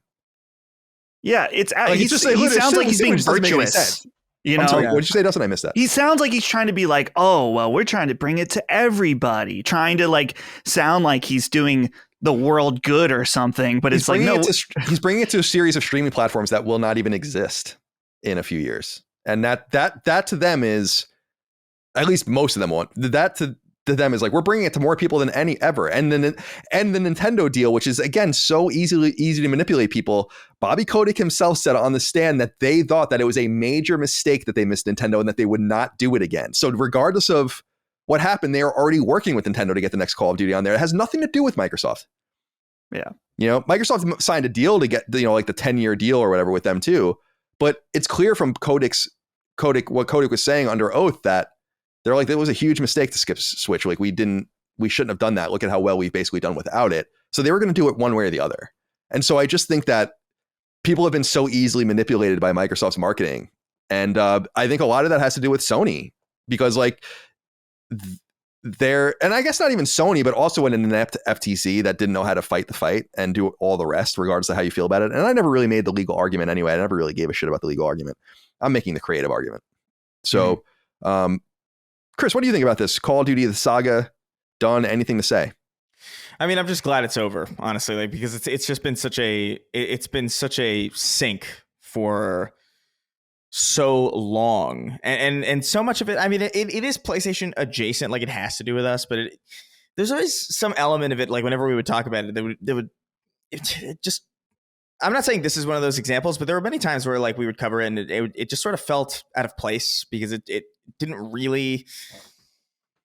And it was an evolving situation too that just consistently changed, like week after week. It would flip, and it would feel like everything that it would date our episodes. I feel like, you know, like immediately, and that was kind of frustrating just to see like, oh well, this new development happened around the time like the old episode would go live, and then like we're talking about things that aren't necessarily like. Not true, but like not really relevant to what's happening now. And it was just like, oh my God, I'm just glad it's finally off the table and we can finally just exist in a world where this is the reality of the situation and we don't have to assume or anything or hypothesize about like what's coming when, and you know, whether or not this will happen and how it'll happen. And it's like, it's just nice to have some finality. I feel like I got like a weight off my chest, you know, with this whole fucking thing. But I am in agreement generally because I'm in agreement with Dustin and you guys about the way they're kind of presenting it, because I mean, they're clearly going to keep a lot of this exclusive, and we've seen those emails where they were just like, "Yeah, I mean, if only we could say it." And then I can't remember what the response is, but it's like, "No, it would be bad or something. It would be like a negative reaction if we said that." And so they're kind of coming out trying to be very, very holier than thou about it, and that's frustrating. Specifically because PlayStation doesn't do that. You know, PlayStation's like annoying in the way they do things, but they seem at the very least, I don't say honest because corporations are inherently kind of not, but they seem a little bit more straightforward at the very least. Like if something's going exclusive, like I feel like they would tell you. And granted, it behooves them to tell you because they're the market leader and they have nothing to lose by doing that. And Microsoft is maybe in a different position where like they can't really, you know, they don't feel as safe or secure to do that because it could make more people angry than not. That's potential. Maybe that they're looking into the optics of it. But the two-faced nature of it is kind of annoying to see, because it's you're not some great servant. I say that as somebody who likes Phil Spencer. Like, I think he's a decent dude. Like, I got no problem with him at all. But like, and he's clearly doing the job that he's paid to do. But you're not Mother Teresa for buying Activision. I mean, essentially, it's a bad comparison because Mother Teresa is actually like a weird figure, but you know what I mean. but this is essentially what like, I agree, and I think this is what Dustin's saying too, is that the reality is Microsoft buying Activision Blizzard does nothing for anyone except make it more complicated for almost anyone that doesn't play on Xbox ultimately. So yeah, they can spin it however they want. And again, that is their right. They were legally cleared. Now, it's worth noting that we're kind of pulling out of this conversation because as far as PlayStation is concerned, they got Call of Duty. They're not going to fight this anymore. There's nothing left to be done. The deal could still technically fall through as the time we're recording this. It is worth noting that they did sign an extension. The kill fee, I think, went up if they don't get it done by a certain date in October. I think there was some theory that that Activision really could have negotiated a higher price, because they went by their first date. So Activision could have walked away. That would have cost Microsoft $3 billion in a fee. I watched a video on CNBC where Bobby Kotick was being interviewed about this, and they were asking, like, why didn't you negotiate the deal, like a new deal, or just walk away? And he's like, well, we feel like we've kind of extracted a lot of value. And what he was basically insinuating is like, Microsoft is vastly overpaying for the properties. And this was what something Jim Ryan was saying too, where it's like in their emails, their candid emails that were never supposed to be seen by the public, where he's like, they really could have just gotten the next 3 Call of Duty games just straight up exclusive for £5 billion, right? So maybe $7 million or $7 billion. They could have even, they probably could have even made the same acquisition with half the money. Honestly. Right. Like, who knows, like, what they could have offered or what people would have been interested in. Because again, Activision does a lot of revenue, but it doesn't make as much profit as you think. Like $2 billion, I think, a year in profit, which is great. But you just spent $70 billion, you know? Yeah. So it's interesting. And I think people were looking at the, like, I saw this story when I was researching, being like, so Microsoft gained all of the money that they spent on this back. And I'm like, by their stock price going up. And I'm like, that's kind of figuratively true, but not literally true. I mean, the market cap literally just means that the holistic value of the company on the market based on the amount of shares for how much money they're going for. It doesn't mean that money can just be liquefied or whatever. But nonetheless, I think that liquid. But I think that exactly, liquid Chris. But I think that, so I want to say that, like, I guess the deal could fall through, but I'm moving forward under the assumption that they're working with each other in goodwill to get this thing done. Because I do think otherwise Microsoft or Activision could have been like, we'll take our $3 billion. Thanks. Yeah. You know, and nothing changes for us at all. Except for the status quo. I think the smartest move now for my hope is, and I know they can't do this with Bobby Kotick, although they would be smart, is to, like, what they should do is basically just take all of Xbox's leadership, fire them, and bring in all of Activision's leadership and put them at the head of Xbox. And I bet you Xbox would be in a lot better shape. Yeah, I think you're probably right. Like, I just have a lot, more belief in the game making acumen of those guys, but that's probably not going to happen. And they'll probably operate separately. But from the PlayStation perspective, for a Sacred Symbols perspective, Sony's out. They got their deal. So now if anything happens, it's because the FTC appeal goes through. And I think actually they might have to declare the day we're recording this whether they're going to appeal or not, like, fully.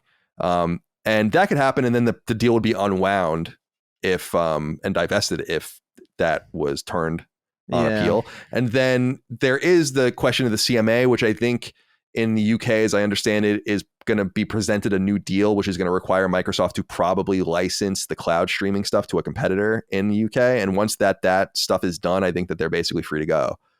And so I would expect that I'm personally working from the motive that this deal is done, basically. Yeah. But we'll see. Yeah. Complete chaos brought complete chaos to the industry for no reason for about 18 months. So that was fun.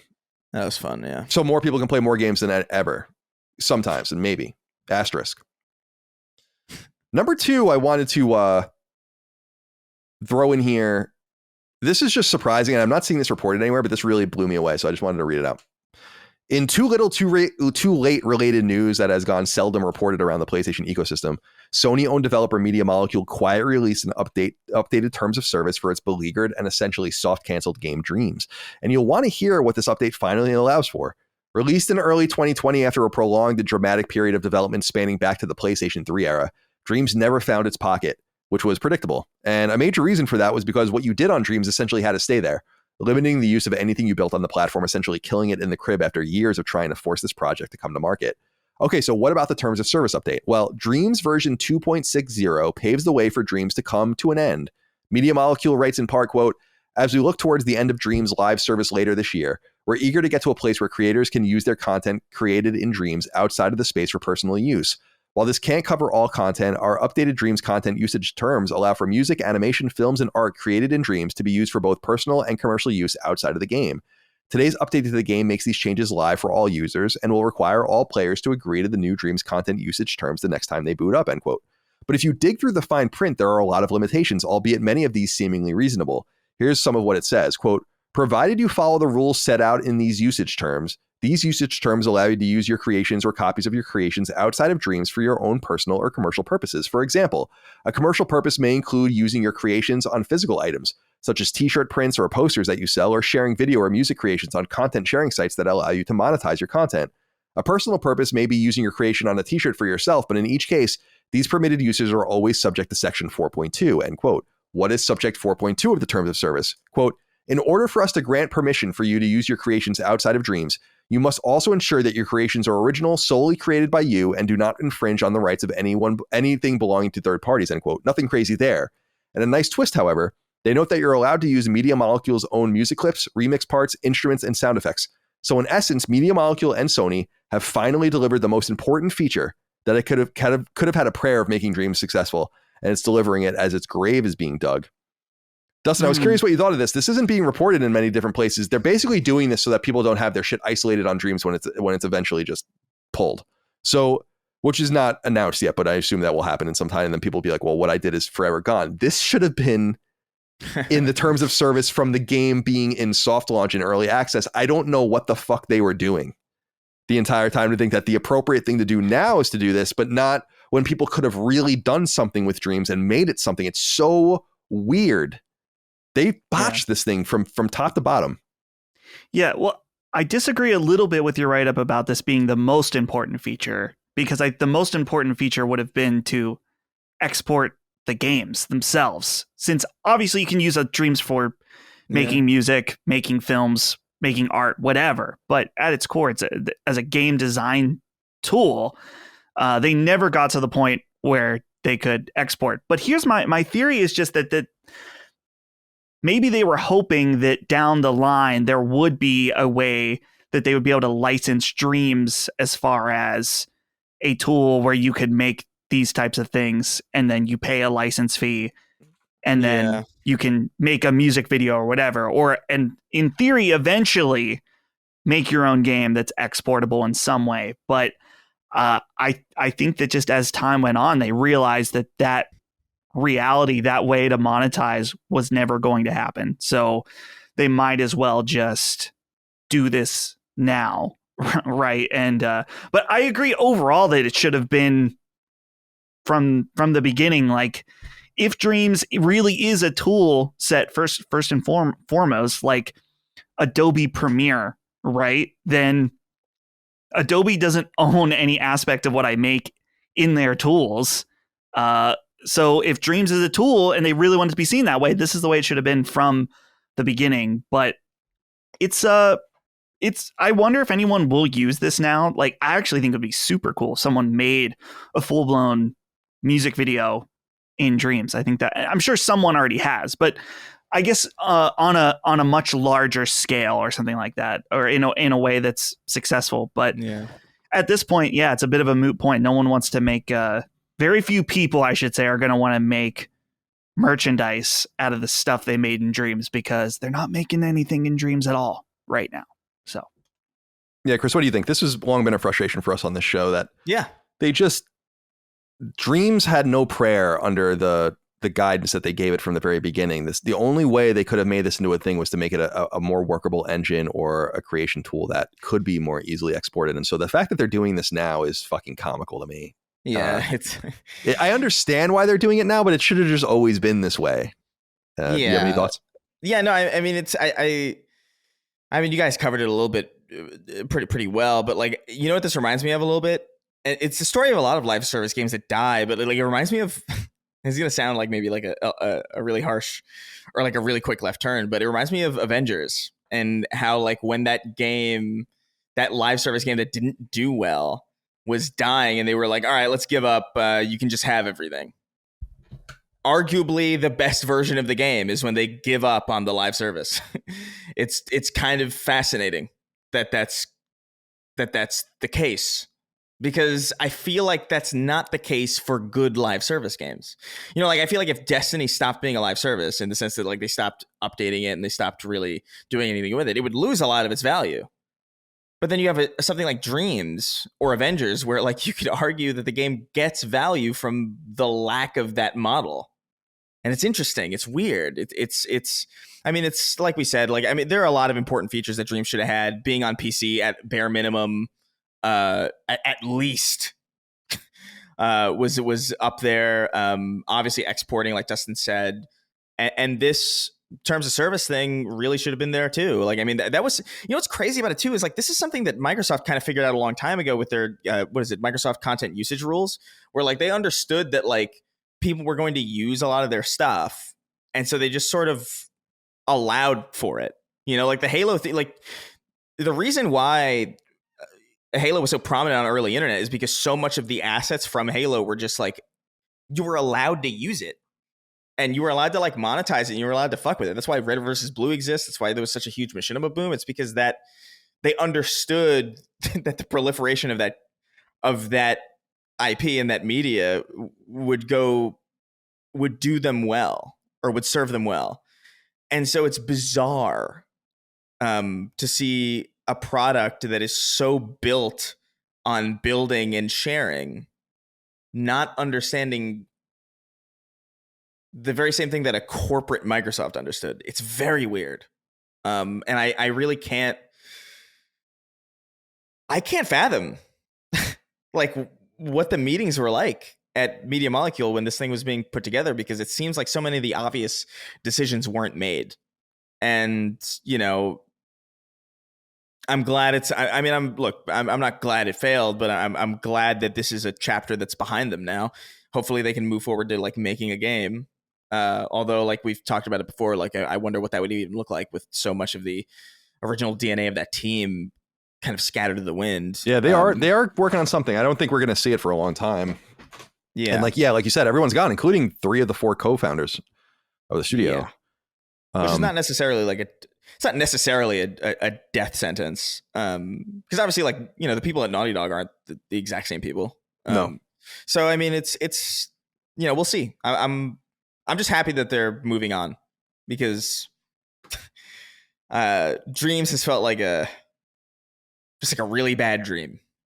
Dreams for like a while. Dreams had no chance, and they never did anything to give it a chance. And it would be one of those more proud Colin was right moments about Dreams failing, but actually it failed a lot worse than I thought it was going to, because it never had a moment.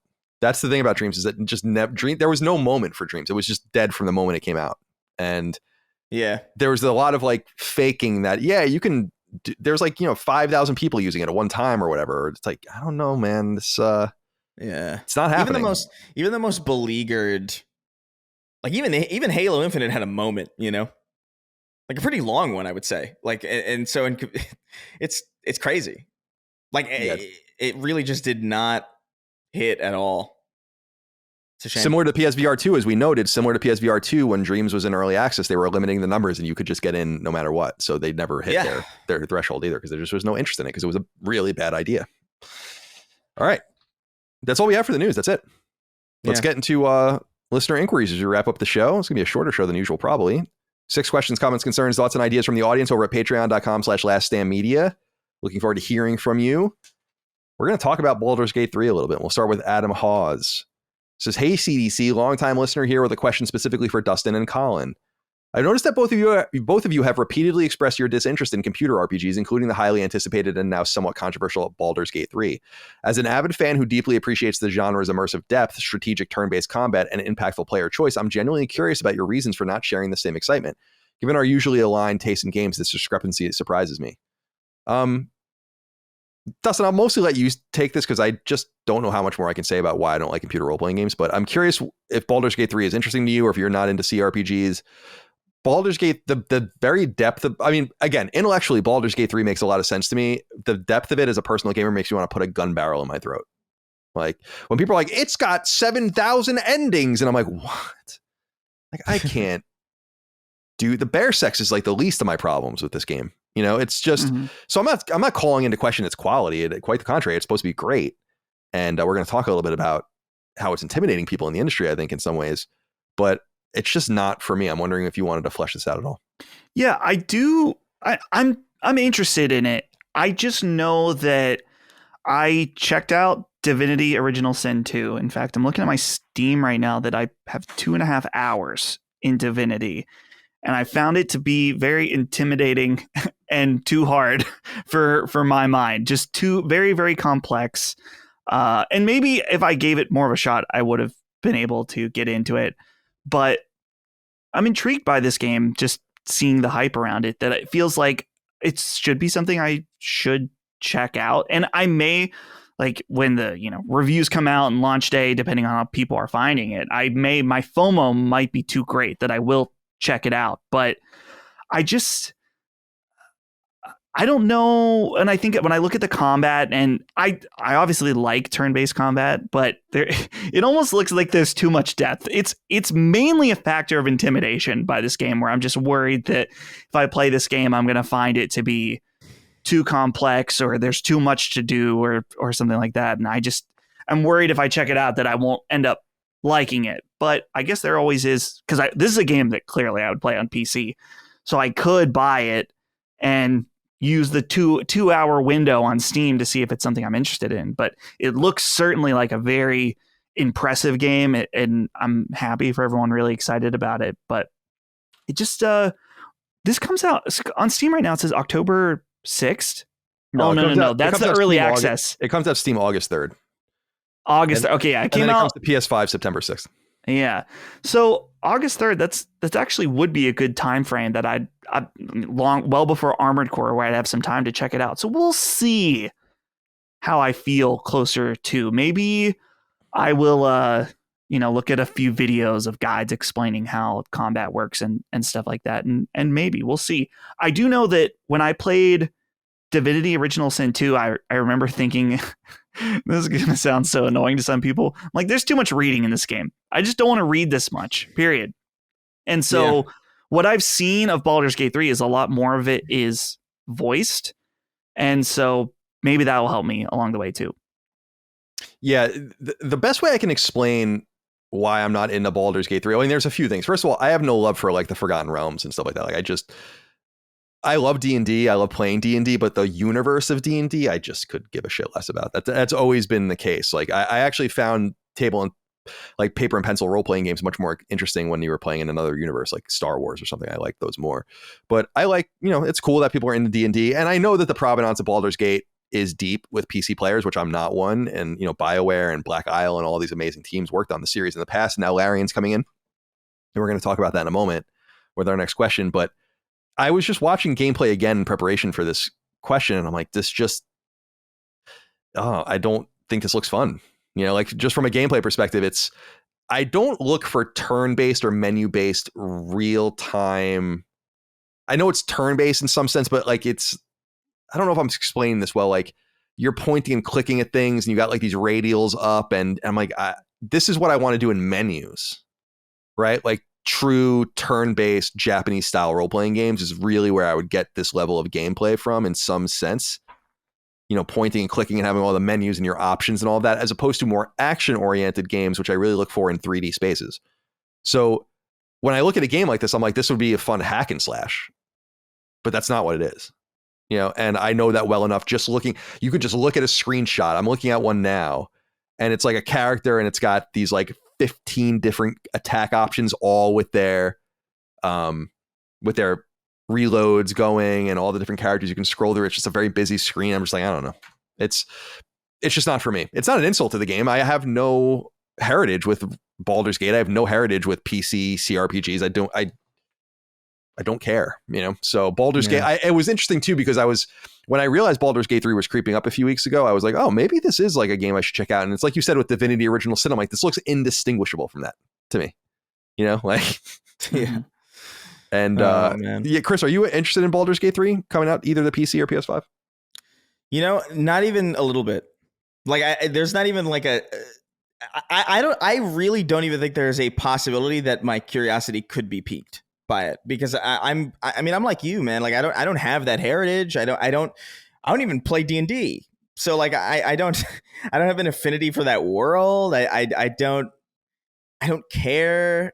Like, I understand that it's like a very big game, but what? This is gonna sound fun. This is gonna piss people off, I feel like, but it's like Roblox to me, where like I'm sure that's a big thing to a lot of people, but like I just couldn't give less of a shit about it. I look at it and I look at the gameplay, and I'm kind of with Colin, where I look at it, I was like, this does, like, I'm a gameplay person, like, first and foremost, like that is the thing that hooks me. And I think I was talking on my mailbag a little bit about like what a Chris game is, and a lot of that is physics. Like, I love playing games that kind of almost pseudo VR, where like I'm in a place and I have direct, like, it's a 1-to-1 input of like, where am I going to go? How am I going to go? Like, can I go up that mountain? Let me jump up it, like, or let me find some way around it. Playing with physics sandbox is why Zelda works so well for me.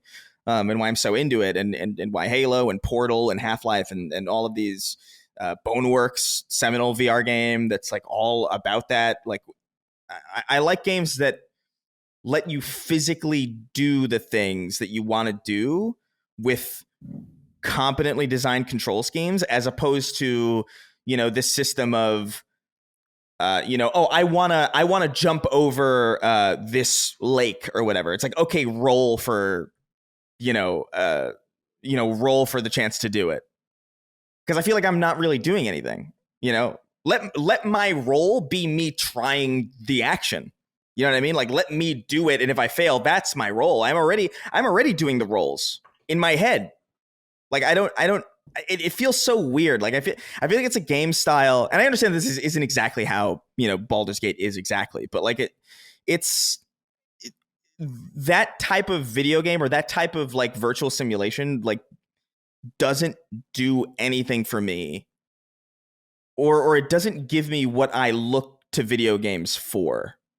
And so, I mean, it's just completely outside of my purview, outside of my interests, outside of my heritage, and outside of my preferences. So like, this is a no-go. This isn't even, and I used to think like Final Fantasy was kind of in that realm for me, but like, not even, no.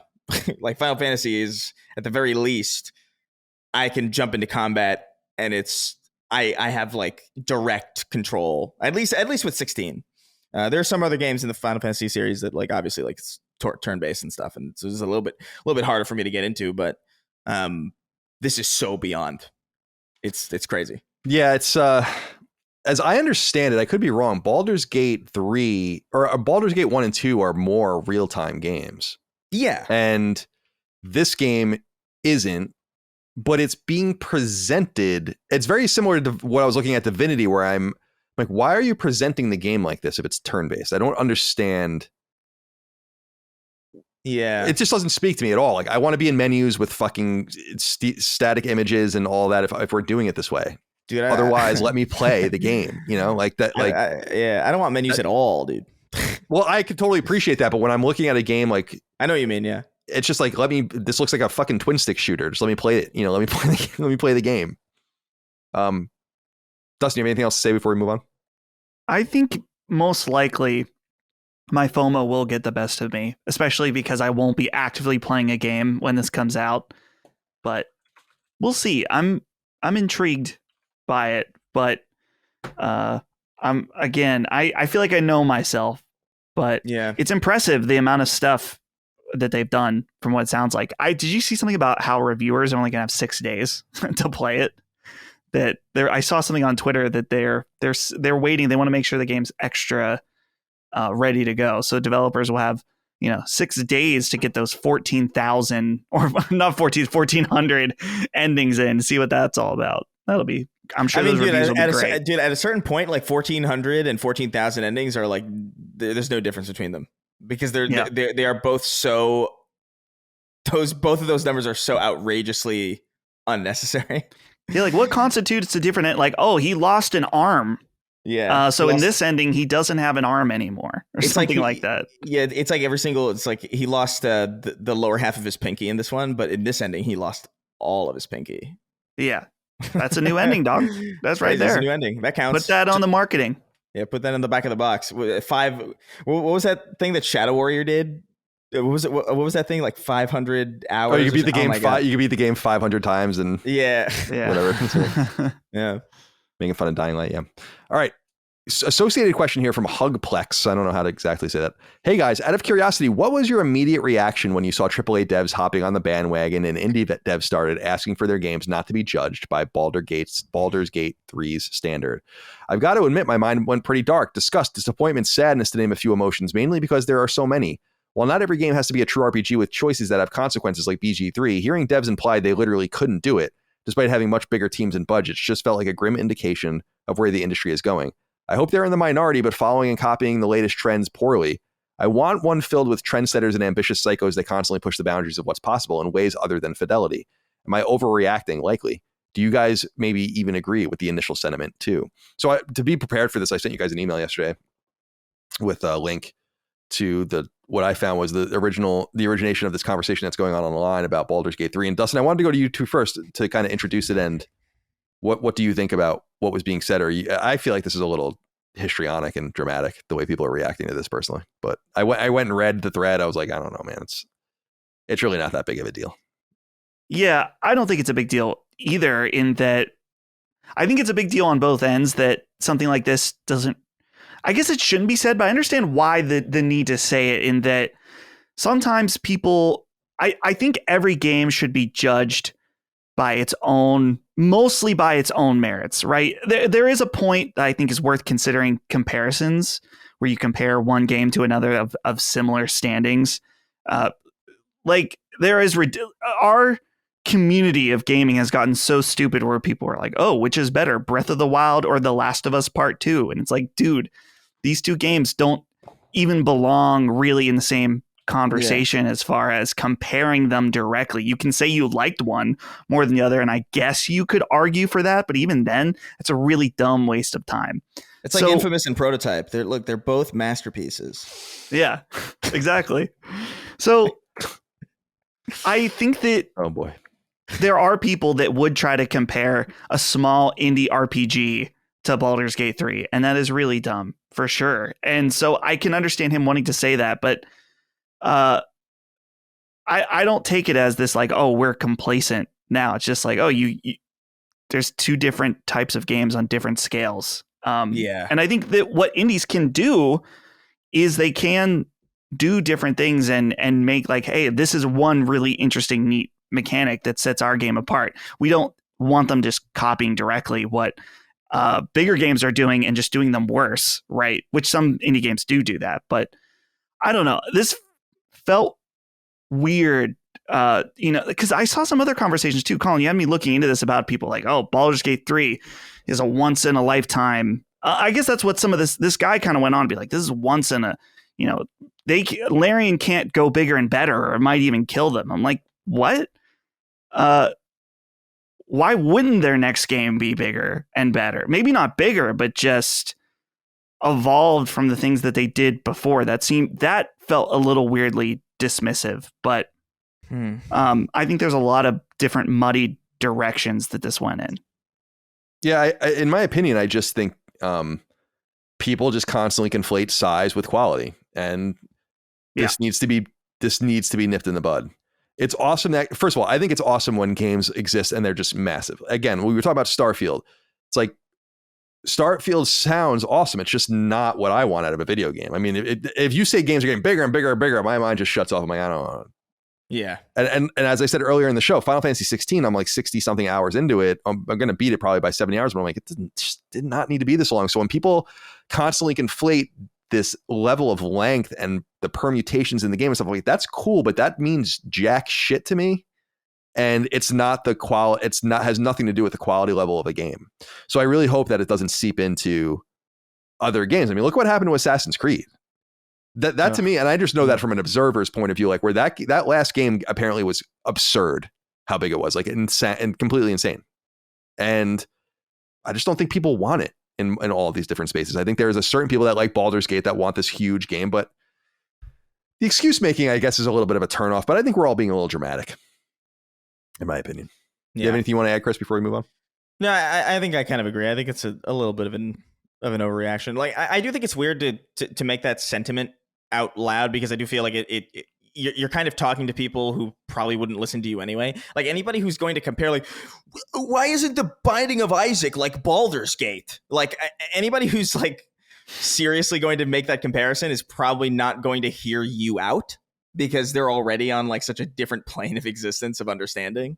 So like I feel like everybody kind of, I don't know, I feel like people intrinsically understand, at least people who care or are educated, they intrinsically understand that like different games are going for different things. And I understand that there's like loud, angry kind of echo chambers, maybe not the right word, but like loud sub communities of whatever that make big stinks about things that don't really translate well that don't really translate to the actual reception of things. I mean, we talk often about, you know, how loud things are on the internet, and then how like a game that caused like a lot of controversy will end up making like 10 million, you know, sell 10 million copies in 8 seconds. And, you know, there's that famous story about like the boy. I feel like Dustin knows about this, that boycott Modern Warfare 2 Steam, that thing. iconic image Where it's like boycott Modern Warfare 2. And then like on the day of, like, I think like 90% of the people in that, in that whole group were playing Modern Warfare 2. So, I mean, it's not the same exact thing, but it's a similar feeling of just like, look, man, it's not that serious. I think I briefly misunderstood something that Hugplex said here, that I know you linked the original tweet thread, but I'm trying to look a little deeper, because he's mentioning about other AAA developers on the bandwagon of this indie dev saying to not compare. So like there's AAA developers that are saying like, oh yeah, don't compare all AAA games to BGS3. It's not just like one indie guy. I'm trying to think if that even moves the needle for me really at all. That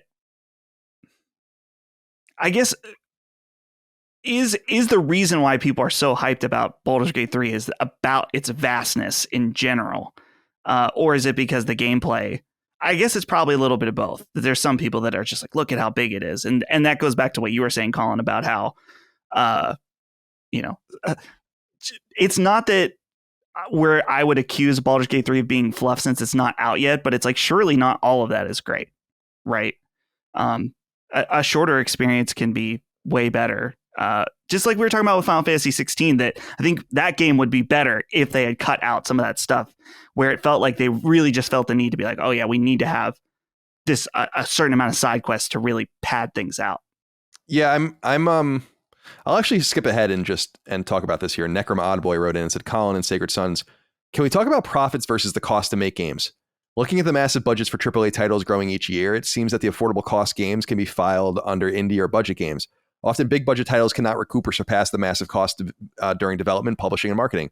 Where would you cut costs, or how could companies maximize profits without compromising the integrity of the games? It would be great to know how the breakdown of money is spread across the games beginning to launch. This is an important question, because I think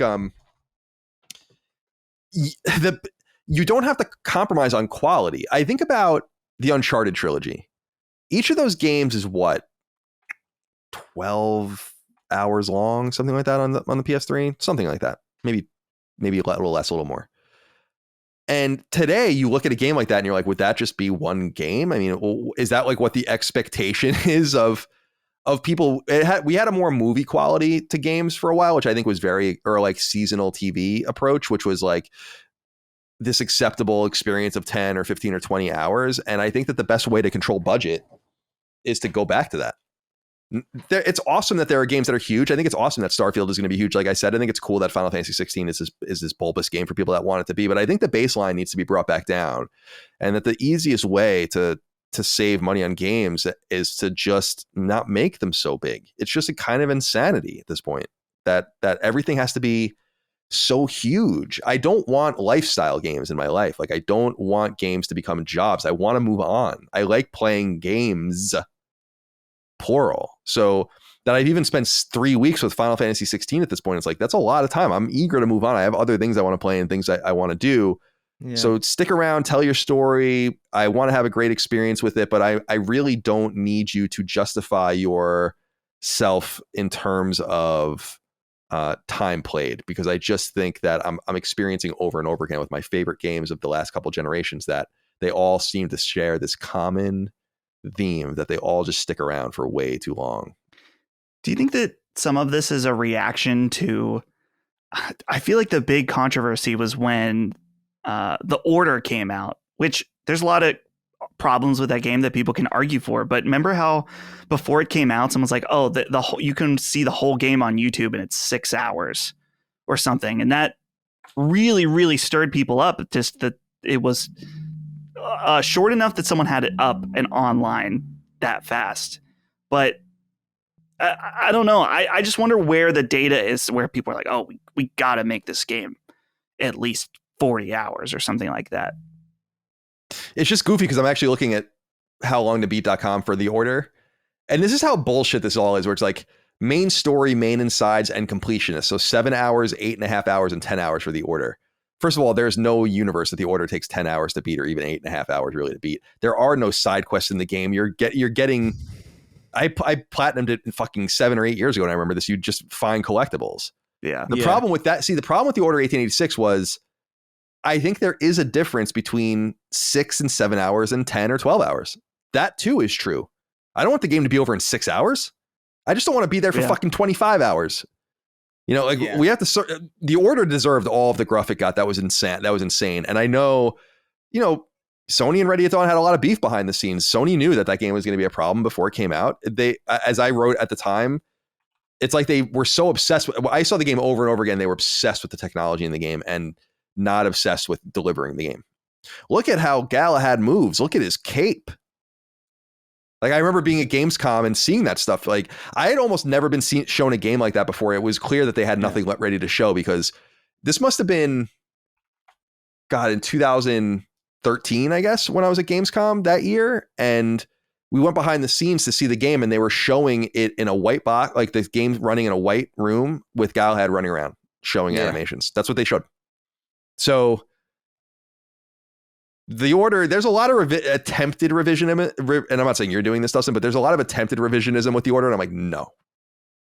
Like, that's not the path to success either. That was a bad idea by a company that was ill-prepared to make a game like that. They were a PSP developer that was making a AAA PS4 game for the first time, and they had a lot of problems. And now they're, God, they're with Facebook now. Yeah. All right. Let's move on. Wonder if you guys heard about this. Valu's Tale wrote in and said, hey, Fats, thoughts on the censorship hubbub surrounding the PlayStation version of Lisa Definitive Edition?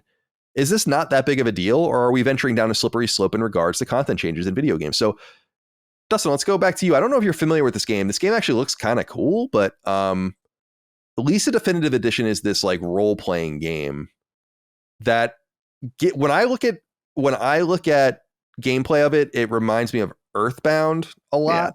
Yeah. Not literally, but definitely in spirit. You can definitely tell Earthbound is a major, massively overrated game.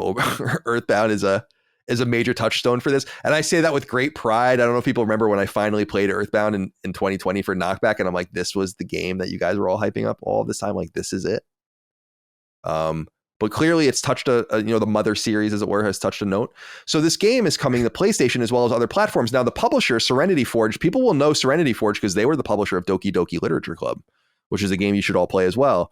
They released this information that though the game is now out on PlayStation from developer Dingling, which I love that name of the production of it, they announced in kind of quietly that there's platform-specific changes.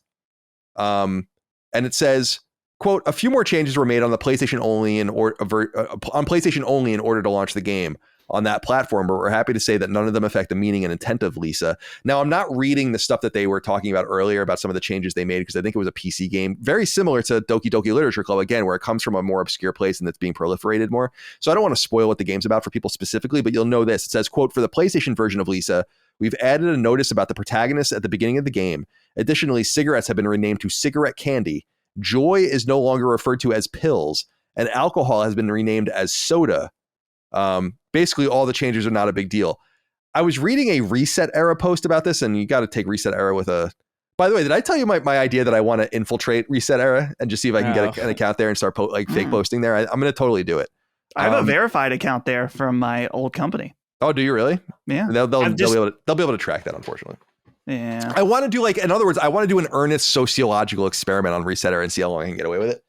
But I got to be able to make a name first and all that. But I was reading something over there where they were, so you got to take it with a grain of salt, where I guess some of the references that were tamped out include some things with racism and all that. I don't know the full detail of this, but Dustin, I wanted to go to you first. How do you feel about Sony continuing to capitulate and forcing developers capitulating to Sony, including my own developer, in order to get your games up? The problem with this kind of behavior, and we were saying this when I wrote Super Perils of Baking, and I made and for people that don't remember, I made a reference to Taiwan, and how Taiwan was like an independent country or whatever, and it was supposed to just be an Easter egg, but Sony during certification never bounced this back to us. I think we probably could have gotten it on the store actually with it in there. I don't think they would have noticed, but we noticed in there when we were reading their terms of service, which we do very carefully, that they have very specific things in their terms of service where it's you can't say this about Taiwan. You can't do all these things that would interfere with their business in China. And people are like, oh, you're such a hypocrite for capitulating. And I'm like, not really, dude. First of all, I don't own a majority of the company, but nonetheless, we either go out of business or we kind of, as a developer, or we put our games where they do best and we have to make these slight changes in order to do that. It just sucks that there's such a heavy hand over developers and publishers, smaller entities that just don't have you can't push back, there's no pushback. I'm sure companies go to Sony and others and say we're going to push back on you and we'll fight about this back and forth because you need us. But we're not in that position. And so it's a sad thing to see for a game like this, which is an inconsequential game ultimately, like our games at Lilimo. It's still kind of sad to see them strong-armed in this way. What do you think? I'm really curious about some of the specifics about the candy cigarettes and the alcohol. What would the context be? Because there are plenty of games on PlayStation that have cigarettes and alcohol and people taking pills.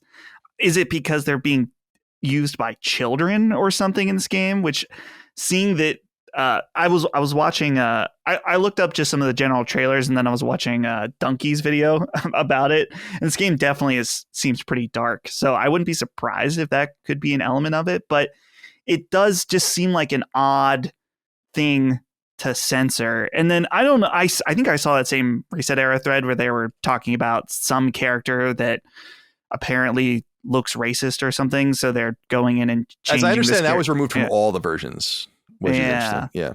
That's fine. I mean, I'm just not crazy about it. Chris, let's get you in here. I mean, we don't have to talk about Lisa specifically, but shouldn't the creative license be as vast as possible? Shouldn't Sony be fighting on behalf of the creators to do what they want? You can imagine that instead of having these fights, which are preemptive fights, you would fight behind the scenes for the developers to say, we don't want our games to be seen next to this game or whatever. That's the kind of arguments that happen, or you have problems with payment processors and all the rest. And you should think that Sony, a multinational mega corporation, would be like, no, we'll fight that fight on your behalf. You don't have to worry about that. Make your games and leave the rest to us. Instead, they're being like, no, you can't talk about Taiwan. No, you can't call this a cigarette. It's get the fuck out of the way. You know? It's the unfortunate intersection of art and product, which is what we kind of talk a lot about games being. It's just this weird amalgamation of kind of everything. It's like this amalgamation of music, of technically, I mean, you could argue film in some way, in the sense that there's a lot of cutscenes and narrative, and it's a fusion of everything, but it's still a commercial product at the end of the day. So there's all these weird corporate lines that you have to toe. It confuses me very deeply that that cigarettes and alcohol are not allowed in this. I get that it's kids. Well, I put that out as a theory. I don't know. That's the only thing I can think of. Yeah, I mean, it's weird. It's because there's so many games with alcohol. It's crazy. Like I don't fully understand what the big deal is. As far as like, I was trying to find what this racism thing was, and I couldn't. I don't know. It's a hard game to search about for some reason, because I couldn't find an example of like what the fuck this character is. Like, is it? Did you see it? Well, I'm not confirmed yet. I just searched because someone said they changed a scene where they made a character named Buddy not smoke cigarettes, and I searched Lisa the Painful Buddy, and an infant popped up on Google. But then when I click it, wait, Buddy is first discovered as an infant in a lonely desert. So maybe is it an infant smoking a cigarette? Because that's hilarious. I definitely want to play this game then. There's nothing about that that's I don't know. It's unfortunate that, you know, developers are kind of in a position where they just sort of need to kind of satisfy the demands of the platform holder, especially if those demands are like weird. I straight up don't understand what's so controversial about this game. Like straight up, I don't know. Like, yeah, I don't want to read more. Maybe I'm sorry. Go ahead. Well, I was just gonna say maybe they're erring on the safe side, but it just feels like a little bit overkill. Well, I just think generally speaking, these instances, regardless of if they're games we care about or not, need to be called out, because 100%, yeah. I think things going over bounds in adult content. I just think there's certain things we understand and appreciate. It just makes no sense that like certain things are okay and certain things aren't. Vast levels of violence are allowed on PlayStation. Infinite levels of violence. Oh yeah, dude, The Last of Us. Yeah, it's some of the most visceral, nonsensical levels of violence in games. And some of their most celebrated first-party games on the list. But okay, no cigarettes. No, what, Tibet? Better get that out of there. Go bash a fucking person's head open with a baseball bat instead. Yeah, a child smoking a cigarette? That's outrageous. Meanwhile, there's like a photorealistic split open head of like your fucking wife in like transposed into The Last of Us, and you're like, game of the year. I do want to check out Lisa, because Serenity Forge is an old, they're not that old, but they're more than 10 years old publisher, mostly in the PC space, but they started coming, like they did that I don't remember that game, Lifeless Planet. I think it was about the Soviets going to Mars. And they published that like a long time ago. And that's when I first became aware of them. But I kind of appreciate their eye, because they do bubble up occasionally a big game. And Doki Doki Literature Club was the last one that I think they did a really good job of proliferating. That game is just truly special. I love that game. So the Lisa Definitive Edition, maybe I'll check it out. All right. Two more. Mr. Ayub wrote in, said, "Hey, gents. With all the talk of enhanced re-releases, I feel I need to bring up an old PS1 game seemingly lost to time, Einhander. Square Enix, then Squaresoft, seems to have forgotten it in their catalog, and when I bring it up in conversation, most have never heard of it. Seems ripe for the HD treatment and even ran at 60 frames, which was quite rare for its time.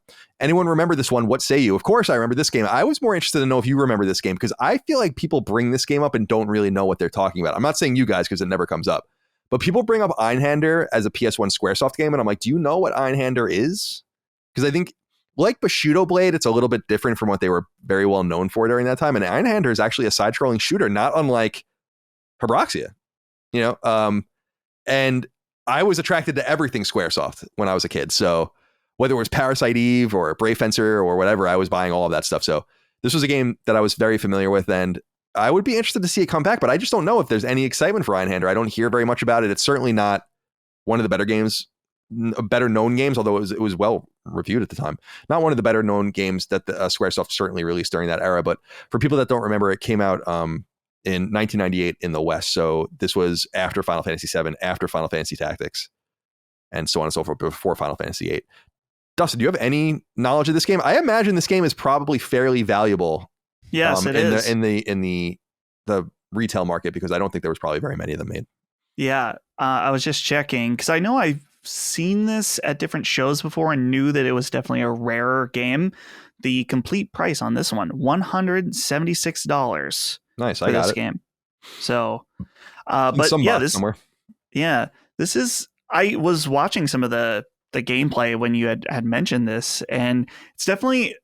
I was thinking, I was like, this looks like a little the camera's pretty tight in for this type of game, but yeah, definitely one that I haven't really heard of at all outside of just seeing it in the collection space. And when I did learn it, I was like, oh, this is kind of out of Square's wheelhouse at the time. I mean, still out of their wheelhouse, but I wonder if they would bring it back just because everything comes back now. Everything can come back. Tomba is coming back. So can this game. You could give an indie studio a few $1,000,000 to make Einhander. Yeah. You know, a reboot of the game or whatever.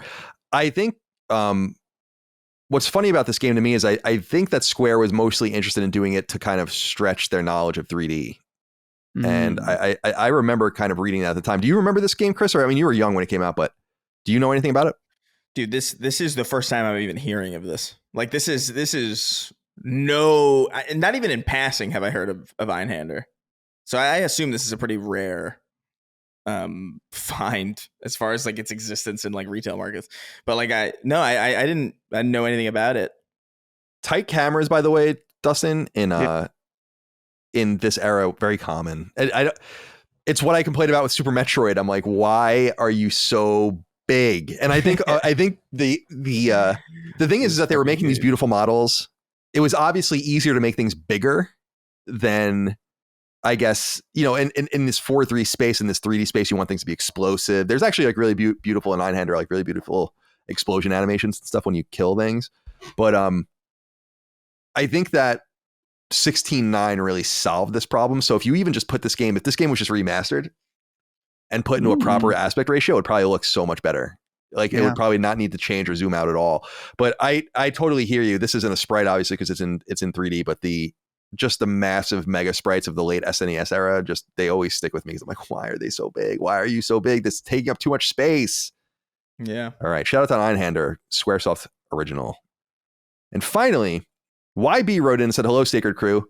In the last Patreon-only LSM episode, the great ABK Microsoft blowout, 3 hours long, go check it out, patreon.com/laststandmedia.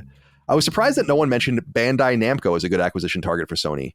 As Dustin said, quote, anime continues to get bigger and bigger in our gaming and nerd culture, end quote, and why Sony already owns the likes of Funimation, Crunchyroll, and Aniplex, it seems like acquiring the biggest anime-centric game publisher would create natural synergies for cross-media content and marketing opportunities. Is there something I am missing that would make Square Enix or Capcom more attractive targets than Bandai Namco? Thank you for the amazing content, and I hope you all have a wonderful week, or a beautiful week. I think there is something to be said about this, Dustin. I'm curious what you make of this, because there is some sort of fusion between the anime kind of ownership that PlayStation is trying to extend. I keep saying that their Japanese identity is going to be central to their future. The thing about Bandai Namco, though, is that they're so mercenary. They really don't show much of an interest in working with people on a one-off basis. They're very multi-platform. So you could go in and buy things and acquire things, but they don't really own very much that you would really want. They're licensing stuff. So you can just go and grab those licenses and give them to someone else and cut the middleman out. I'm not saying that out of disrespect for Bandai Namco. They are responsible for the new Smash Brothers game. They're responsible for my beloved Tales games. They're responsible for a bunch of things. I think they did a really nice job with some of those. Some of the what was that one-off role playing game with the plants in it? Remember that game? Where you fought the plants. It was last year. Oh my God. Scarlet Nexus is what I was thinking. Yeah. So like I like Bandai Namco just fine. Obviously Ni no Kuni and all the rest.